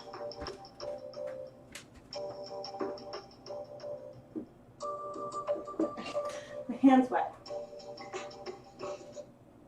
Okay. How many has that been? Seriously, the spam is out of control. Out of control. Oh. Okay, sometimes, fine, I'll just go like that. Sometimes things are really well thought through, so, excuse me, sometimes they aren't. All right, we've got some dye left, and I have a plan shortly. As I take off my gloves, I need more yarn though. Sorry, that just sounds so funny.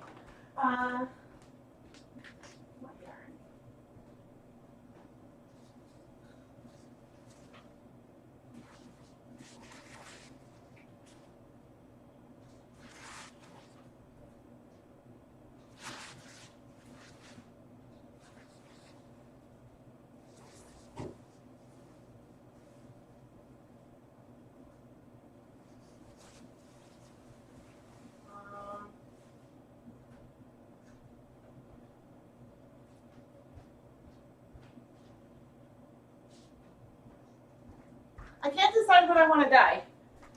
There's some new things, but I don't want to dye those yet. What base should I do for some grayish blue and blue tonals? Let me know in the chat.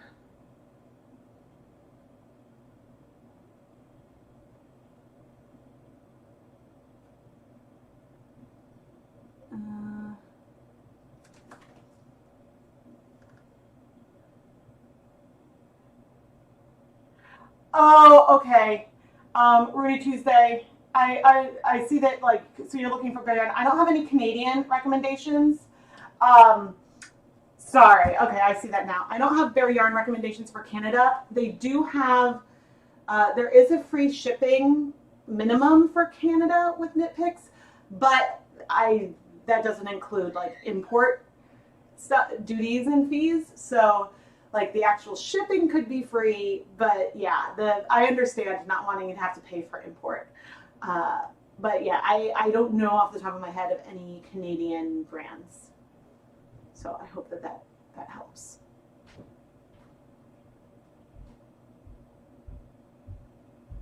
The blue dishy, so I'm dealing with I can pop this up while we think.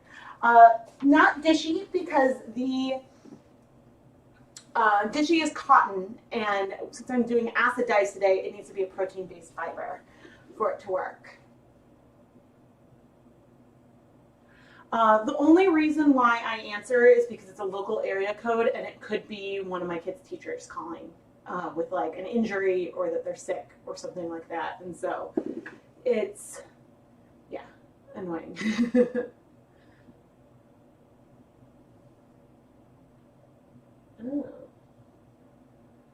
So let's see, I could just do more stroll. I could do hawthorn. I could do a sparkle base. I could do, yeah, I could do capretta. I could do lots of different things.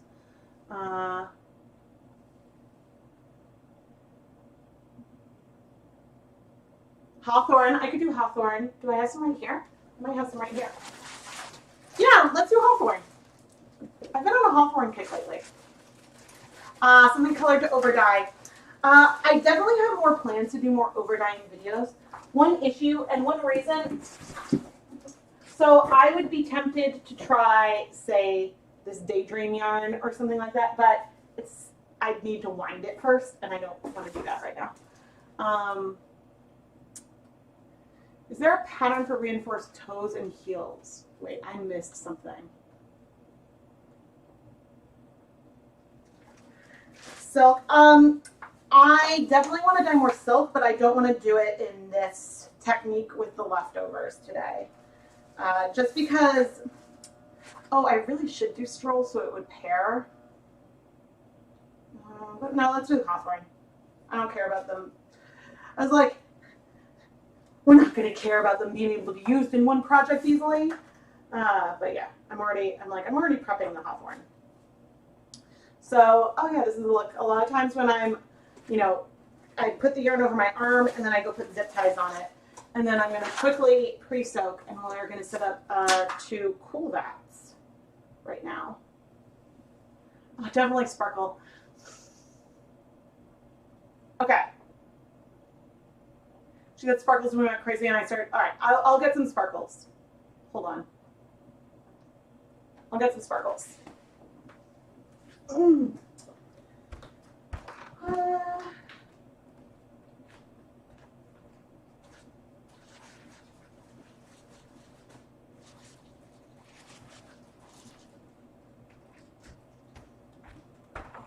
Okay, we're gonna do some of this. Oh, you guys can't see.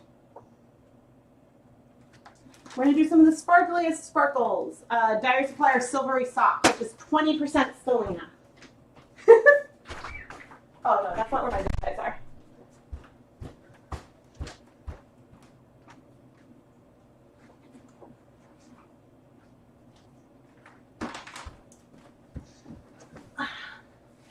So this is not Knit Picks. Knit Picks does have a sparkle yarn. I like Stroll Glimmer a lot. I didn't want to go upstairs, and this is like really, really sparkly. So what I'm going to be working on is a cool vat technique. I'm going to be setting these up in some containers that I'm going to let sit for a couple of days. And then we will steam it after.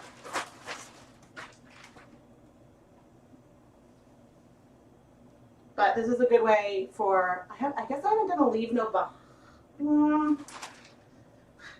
What's hard is that there's so much coming up, with Hanukkah coming up, and then with like just like other videos that I've been finishing up alongside that. There's just so much coming up, and it's gonna be so fun. Hawthorn can take longer to pre-soak. I did notice some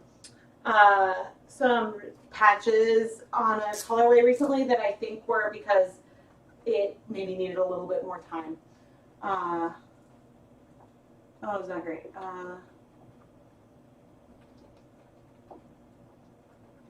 Oh, it's absolutely okay to share their yarn suppliers. I mean, I'm using Dyer Supplier. I am a Dyer Supplier affiliate as well. I don't have their link on me right now, but that's okay. I don't mind if you don't shop through my link.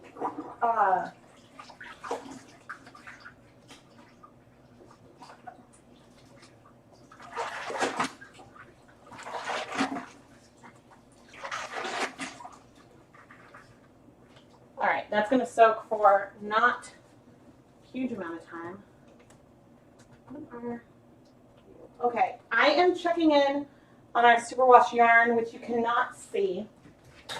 And I am going to quickly, carefully flip. Okay, the color penetration is pretty good. Since it's pastel,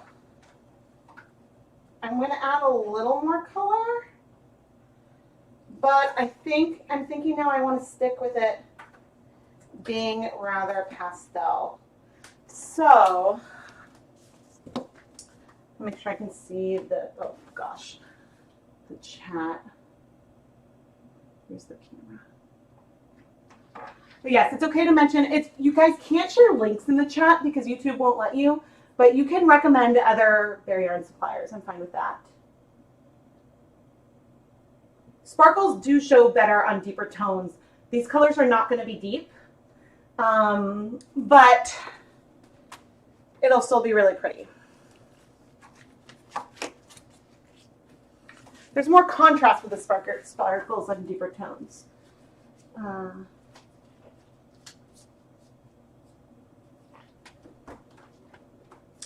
Okay, so I wanted to quickly take a little bit of you, a little bit of you, a lot of water, and I'm going to pour this on. I guess it really doesn't matter if the three of these are uneven. Oops. If the three colorways are uneven because they're different yarn bases. So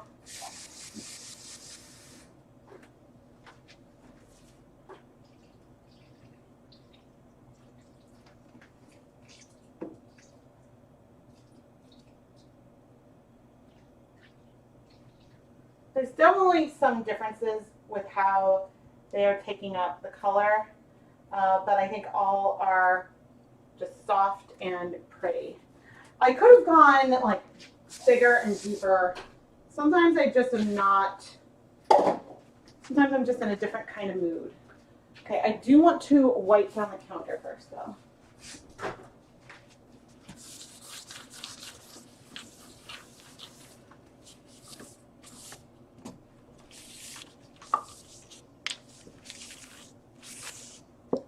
And we are going to be combining these leftovers into, here they are.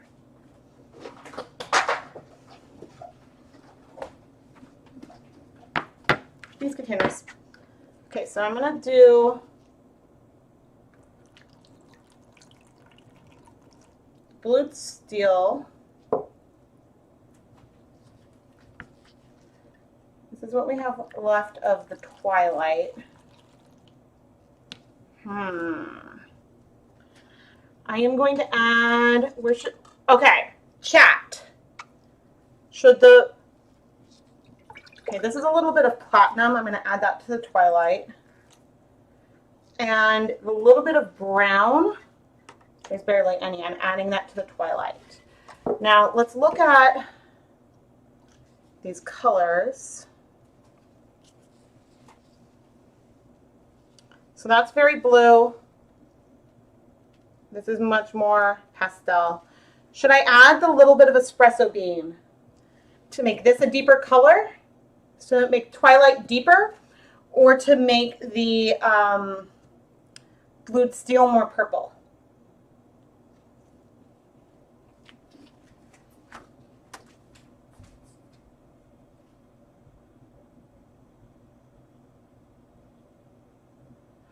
Carol, Wool to Die For is still an American company, though, so they probably still have shipping price concerns. But yes, as far as where to buy bare yarn, I buy most of my yarn from Knit Picks, Wool to Die For, and Dyer Supplier, as I am blinking and thinking a little bit. Those are the three main places where I purchase bare yarn. Wool to Die For is really good if you want to buy in wholesale and in a lot of bulk. Knit Picks is really good if you just want a couple skeins. And then I think Dyer Supplier is pretty much somewhere in the middle. Knit Picks has a lower free shipping minimum. And so a reason why I share Knit Picks a lot, I'll come here. So one reason why I share Knit Picks a lot is because it's really easy to buy like 1 or 2 skeins, and then you can get, say, like, you know, you could get a solid blue and then a bare one to like mix together. So I think it's a less intimidating site for beginners. But I don't know. All three of these companies are based in the United States. I think Wool to Die For has I think Chester Wool is Wool to Die For, but in the UK. But I don't know about Canada. Add to Twilight. So add it to the Twilight. Okay. Wool to Die For is Australian. I'm pretty sure they're located in the US.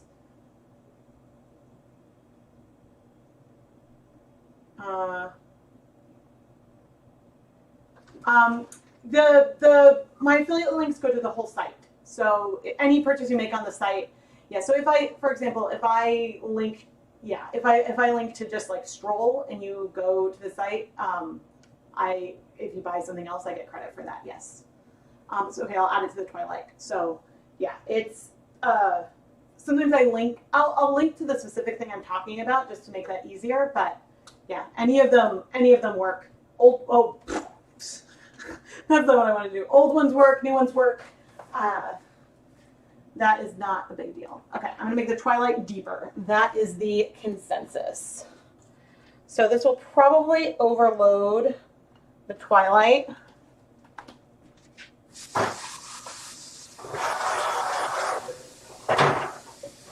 But I agree, that's what my gut said to do. And I'm rinsing out some of these other jars.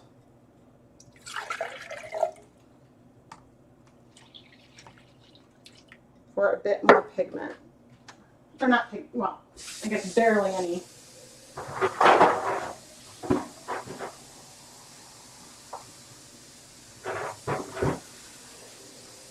Then I need more water.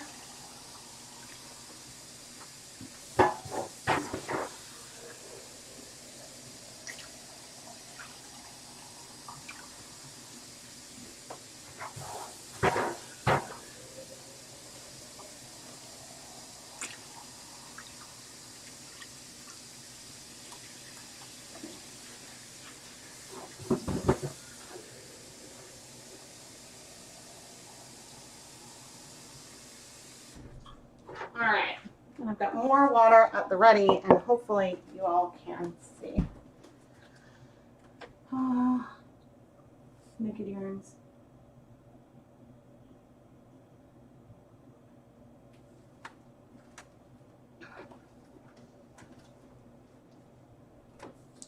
So on my website, Ready Tuesday, let me pull something up. It's gonna make the stream good.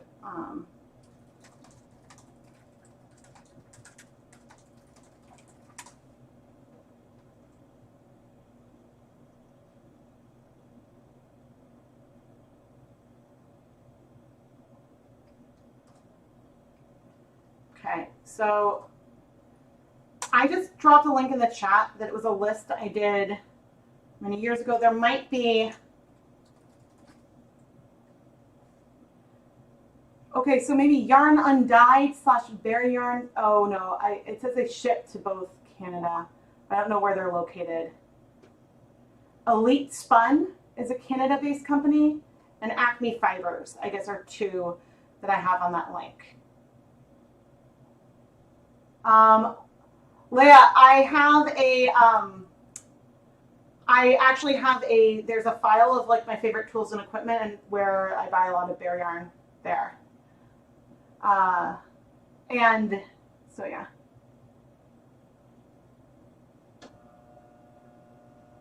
Yes. So a lot of those, I will say that a lot of the companies on there, I haven't tried. I think I've indicated the ones that I I've tried and that I have like relationships with, but yeah. So that was just like me trying to pull together a list, and I think I took yeah. I can't believe I didn't think about that earlier. Okay, so the yarn is definitely not going to be completely pre-soaked, but there's no acid. Again, there's no acid in here yet. This is coming in to, this is our blued steel, and I don't think I added anything else. There's no acid, and we're doing this slowly. We'll be able to see if we have any major dry patches. I don't mind tonal variation, but yeah, and so some of it will start to absorb pretty quickly. But the nice thing about doing this cold is that you can avoid high contrast, if that's what you're going for.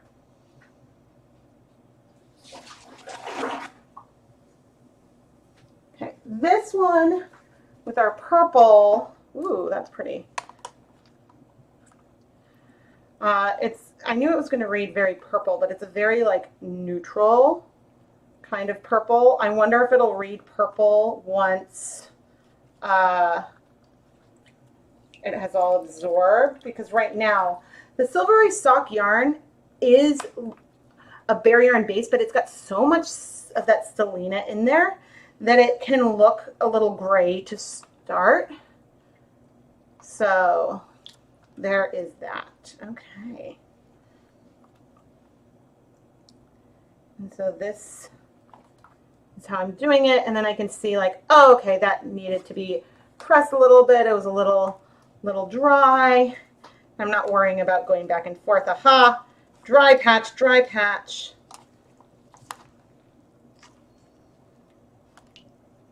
I didn't pre-soak this very long.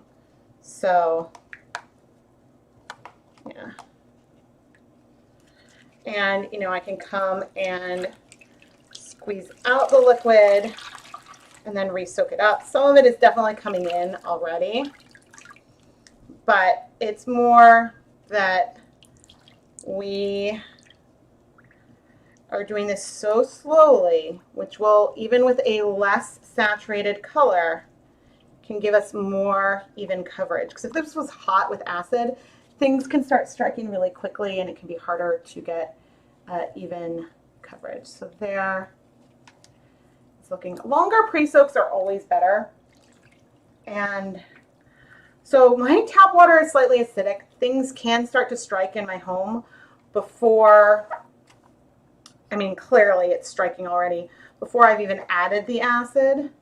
So, I mean, that is just really, really fast. Okay, what I'm going to do now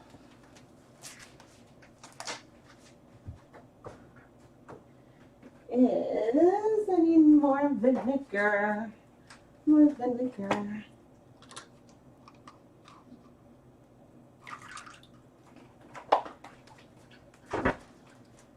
Okay, I am going to. Can you see these mason jars? I'm going to dilute the vinegar. Yeah, okay. I'm going to add 2 tablespoons of white vinegar to each. And then pouring it on.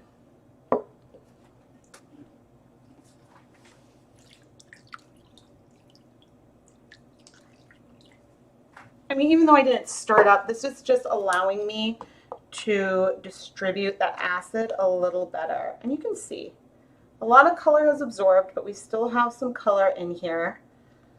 I could increase the water level more, but I just, you know, I'm pretty okay with it. There's this one has really almost cleared. So now basically what I'm going to be doing here is I will be waiting overnight. Then I will just set them somewhere out of the way. I will wait. I wish that these are just dollar store containers. So it's better if it's something with a better seal, but I'll set these aside overnight and then we'll steam set them for, goodness, probably like 20 to 30 minutes.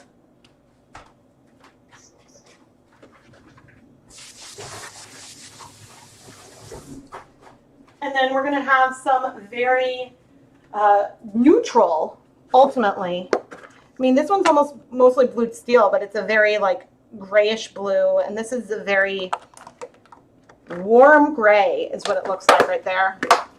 And so it'll just slowly absorb. But that is one of my new favorite techniques, is to set things up cold. It's something that I've just started really going in and playing with a lot, and I have plans to do it a lot more as the year goes on. And especially on a day like today, like I have 2 hot pans on the stove right now. I don't have any more space on the stove. And so this allowed me to set something up, and it's faster to steam set multiple things in rounds, because then I can remove and that pot just fills up, or like it's faster for me to do that than it is for me to have the full pans on the stove. So why am I leaving them overnight? I am letting the color absorb really slowly. It's gonna, by tomorrow, it should have all absorbed to the yarn just at room temperature. If I were to heat it, it would strike faster. And so at this stage, with the amount that is already absorbed, putting them in a pot on the stove wouldn't make a huge difference in how semi-solid versus like how much more tonal variation we would get.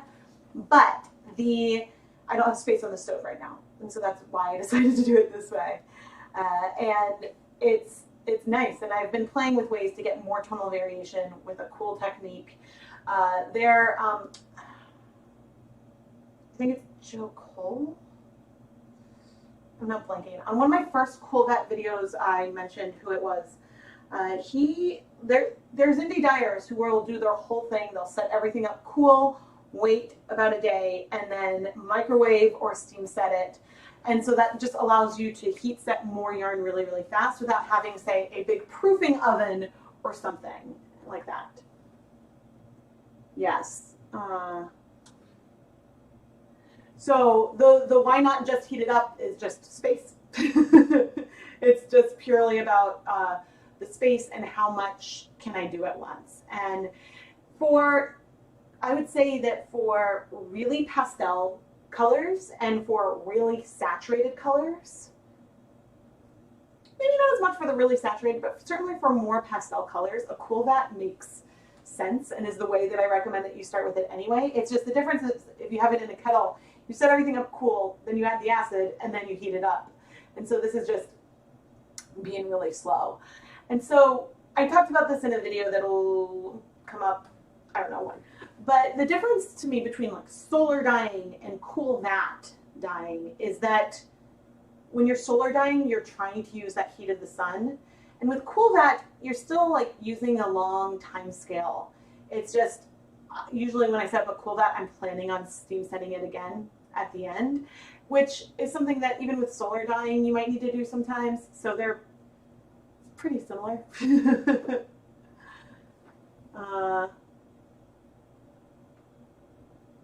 Carrie, no, I have not. I have not done that. What happens if you add too much acid in the water? Well, if you're using vinegar, nothing. So vinegar, I wouldn't add like industrial grade acetic acid to the yarn, but vinegar is what, like 4 or 5% acetic acid. So it's like I have soaked yarn in straight vinegar. It would be a waste of the vinegar. You don't need that much vinegar, but yeah, nothing bad would happen. Now, in terms of stellina, so the sparkle that we've got going on, if you had too much acid, the stellina could lose its shine and start to dull. This is not something that I've experienced personally. I'm sure it's going to happen at some point and I'll be really disappointed. I haven't experienced it yet, but it's a big reason why people recommend using vinegar instead of citric acid with stellina, because it's harder with vinegar to make things too acidic. It's a lot easier to add way too much citric acid powder. So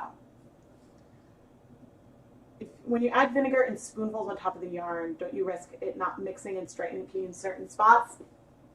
I suppose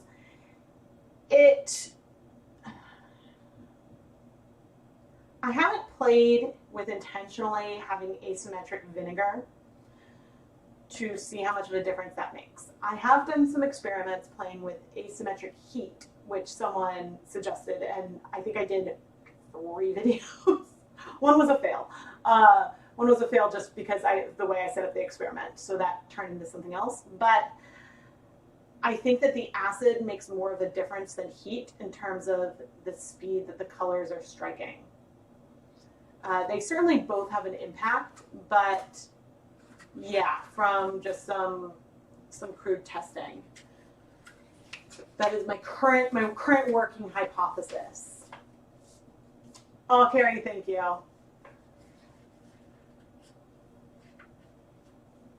So certainly there are times when you add acid in just one area that it could end up with more color striking there, but it depends with how easily things can move throughout the pan. And if you have an area where the color isn't striking, maybe the acid wasn't added very, very evenly. But a lot of the time, if there's enough liquid, it will spread, especially in a warm environment, in a warm pan. So it doesn't, I haven't specifically observed it to make a huge difference, but then again, my tap water is slightly acidic, and you could see that those colors were starting to strike to the yarn before I added any acid in at all. Thank you guys. Yes, and subscribe and smash that bell. I always feel funny when I do that. But seriously, like interacting with these videos, joining the live streams in the chat, and asking questions, these are the biggest ways that you can support all the content here on the ChemKnits Tutorials YouTube channel. I mean, I have an Etsy shop. I share these affiliate links. You don't need to purchase anything from anything that I recommend or mention to support the channel. Watching and engaging and just hanging out is the best way to support and help this channel continue to grow. I'm so appreciative. I'm really so appreciative. And I'm sorry that the dye-along was so late this month. It's just been, November has just been a lot. And so my family has so much to be thankful for. It was just, I have cooked a turkey once before. And this time there's a lot less pressure because I'm cooking for me, my husband, and my 2 kids. So if I mess it up, we'll eat pickles. It's not a big deal. The first time I cooked the turkey, my parents were here, Keith's parents were here, his brother was here, my grandfather was here. It was a bigger deal. Oh, my brother was here. Like, that was a big one. So this is fairly low stress, but it's just, yeah, thinking, and like I mentioned at the beginning, we have like some house reorganization stuff that we want to do. and I'm excited, but I'm also dreading it. Like, we're just trying to think about how to, like, we're not going anywhere, I wonder how we're going to do all this. So I think we're going to set up like a Lego station in the living room. So, oh, Rudy Tuesday, Red, thank you so much. I am exhausted right now. I am in a fatigue haze at the moment. But the nice thing when it comes for me, so I have chronic fatigue syndrome. This is something I've mentioned before. But when it comes to dyeing yarn and knitting, these are things I can still do because they're very much in the moment versus like when you're knitting, say, complex color work, you're really going one stitch at a time. You might have to just look at the row right behind, but it doesn't matter what's coming up in 10 rows because you can stop at any point and pick it up and keep going. With dyeing yarn, you can't necessarily stop as long, but I sometimes will have a plan, but then I get to go by feel, and it's my happy place. Oh, thank you. Thank you so much. I'm going to get emotional now. It's such a strong community, and I am not at the computer as often as I would like. So I do have a Facebook group, and I'll try later this afternoon to add more people. Often I'm at my computer for so little time that I don't get a chance to reply to everything that I see across my feed, but it just makes me smile. And the fact that when I do get to a question that someone asks in the lab, you guys have already answered it. And that's just amazing. It's amazing how supportive you are of each other and everyone's different spot where they are on this yarn dyeing journey. And it makes my heart, my bucket so full. If you guys are bucket fillers. I guess, yeah, it's like a preschool thing where like if you're a bucket filler, you're doing something kind and like to someone else or thoughtful for someone else. If you're a bucket dipper, you're like, you know, a bucket dipper would be like, you know, if I were to eat someone's leftover slice of cake or something like that. So like, yeah, it's a preschool thing. Why was the first half of 2020 5 years long and the second half 5 weeks? Yes, this has gone so fast. Yes, there's a Facebook group, and I'm going to try to be checking more, especially like this week. Yeah, so it's all fiber arts related things are allowed. The only main rule is no like self-promotion, but I'm the exception to that rule, but it's ChemKnits Lab. So it's all about ChemKnits promotion, I suppose. But, you know, there's a thread right now where people can share their links. And so I try to do things like that periodically. I'll probably make a thread for people to share like fiber related Black Friday type things. I'm having a Black Friday like special, which I've planned things out. And so on Friday's video, I will be talking about the Black Friday special. And so it's I actually like planned it. Oh, thank you. Yes, I need all the spoons and not just for dipping into the dye containers. Whenever I run out of like actual spoons, I'm like, can I borrow these from tomorrow? Oh. Yeah. Oh, thank you guys. Thank you. It's,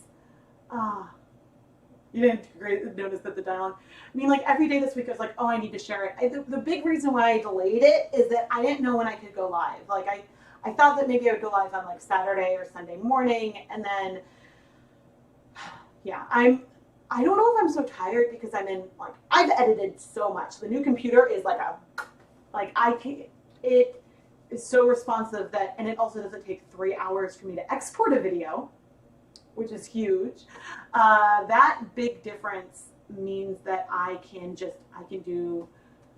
work on multiple videos at once if needed, and like it doesn't take half an hour for me to open the program for the files to all load in. All those little small things means that like I'm processing the videos much faster, which means I have more time for dyeing yarn and less time when like otherwise on an editing day I spend a lot of time in frustration like, come on computer, I just want to edit this video. I just want to edit this video. So that's making that faster. But I'm also, Hanukkah is coming up. I've finished editing 4 of the 10, nope, there's 11 Hanukkah videos this year. 8 nights, 2 bonus colorways, and then a vlog that will hopefully be near after the last one. So yeah, 11, there's going to be 11 Hanukkah videos this year. Oh my gosh. Oh, thank you. You guys are the best. Like, occasionally we get trolls coming into live streams. Thankfully, that hasn't happened. Well, I guess there was one recently, but thankfully it doesn't happen very often. And rarely are there's occasional, I think, Carol, you've been helping me with that. There's occasional, like, trolls that I have to, or like spam accounts that I try to, like, weed out on YouTube. Mostly I ignore, but sometimes then I'll report them. It's like, if I ban them from the channel, then I can't also report them. So it's like a balance there. But yeah, there's thankfully very few, and most of like spam comments get caught by the filters. So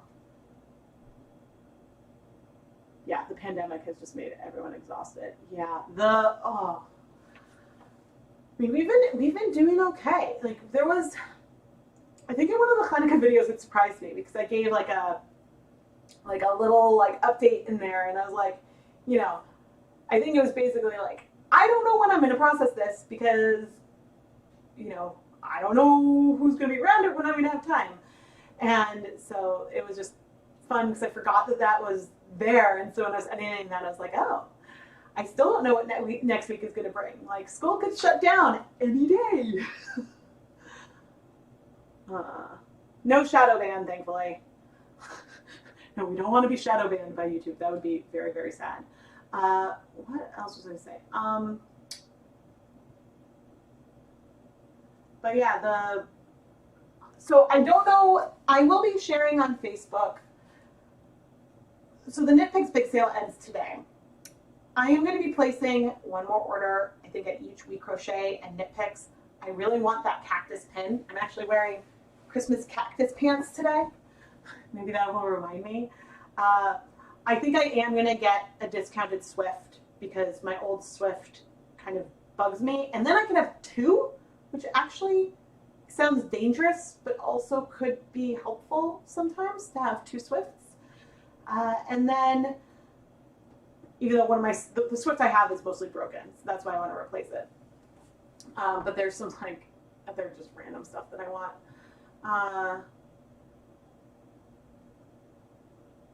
Oh, good. Good, Carol. Yeah, I think that, oh, okay. Thank you. Thank you, Rudy. Yeah, so I make a ridiculous number of orders in the big sale. The big thing that I wait for, historically on Black Friday, there's a coupon that's a site-wide sale. So they do the big sale where they discount lots of stuff for week, 2 weeks, sometimes it's a little longer. And then for Black Friday or Cyber Monday, they have a big coupon. Historically, it's been the biggest on Black Friday, and then there's been a coupon starting the Saturday that's extended through Tuesday or something, Monday or Tuesday. So I don't know if it's going to happen. I'm hoping it's going to happen because when I do that, that's when I make my biggest purchase of the entire year. But I think like Swish DK is out of stock, which makes me sad. So like that's when I'll go and I'll buy like a lot of Stroll, I'll buy, because those coupons stack with the bulk discount, but I don't know for sure that that's going to happen.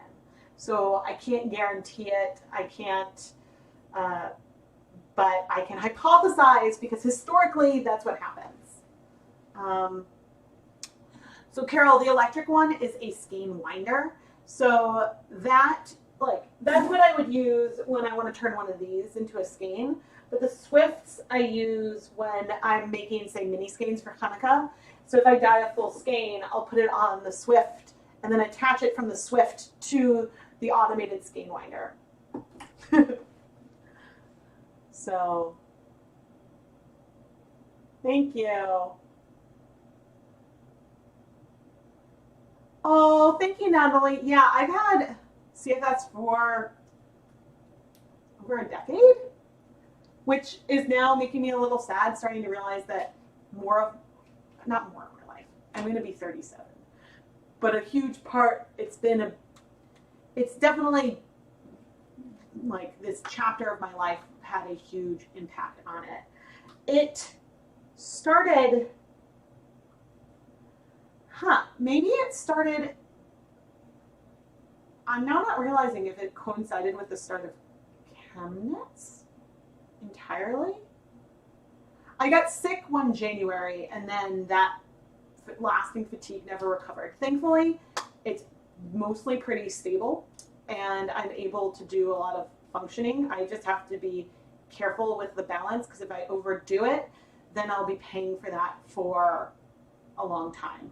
So, which could be why I'm in a little bit of a flare-up right now, because I've been like doing a lot in the last week. So I just need to, like, I'm on track, like I'm not behind on any of my deadlines or anything. So I just need to like give me some time to be like, okay, just relax a little bit and go to bed a little earlier.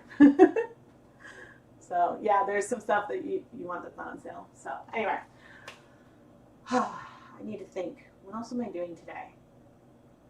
I mean, I have to wash all this, but that's not bad. Not bad at all. Yeah, so I guess I'll clean up, and I'm trying to decide if I'm going to edit later while Lucas is in school at home. He has in-person school in the mornings, and then his virtual in the afternoons. But okay, I'm going to head off. I'm going to stop streaming. I enjoy just sitting and chatting with all of you. And so again, there's a link to the photo on Facebook where you can share the yarn you dye inspired by the same photo, or you can use the hashtag, and please tag me on Instagram so that way we make sure I see it. But hopefully with some of the news yesterday, maybe hashtags will go back to the way hashtags used to be. So yeah, but they've limited it because they want to prevent the spread of misinformation, which I understand. It's just, I'm like, I want my yarn hashtag to work. Oh, goodness. All right, everyone. Thank you so much for watching. And yeah, I look forward to seeing what these new yarn bases do. I mean, they're soaking up the color really pretty. I'm surprised I didn't want to add more dark color. I really liked the pastel. Yes, doing things I love keep me going. During the diagnosis, ChemKnits existed during the diagnosis, and so like my doctor was like, all right, as long as you're still knitting, then like, she's like, I'm gonna get worried when you stop knitting. Which I haven't been knitting as much lately, but I'm dyeing yarn, so it still counts. Yeah, I'm so sorry, Alyssa. But the replay will be up. But anyway, all right, everyone. Big sale, links in the description. Thank you all so much for being my lab mates, being my collaborators, being like really helping me grow on this artistic journey. I really, really appreciate it. And I will chat with you all soon. Oh yeah, there was a new episode of Dypo Weekly that came out this morning. It's really, really cool. It's really gorgeous yarn. So anyway, bye.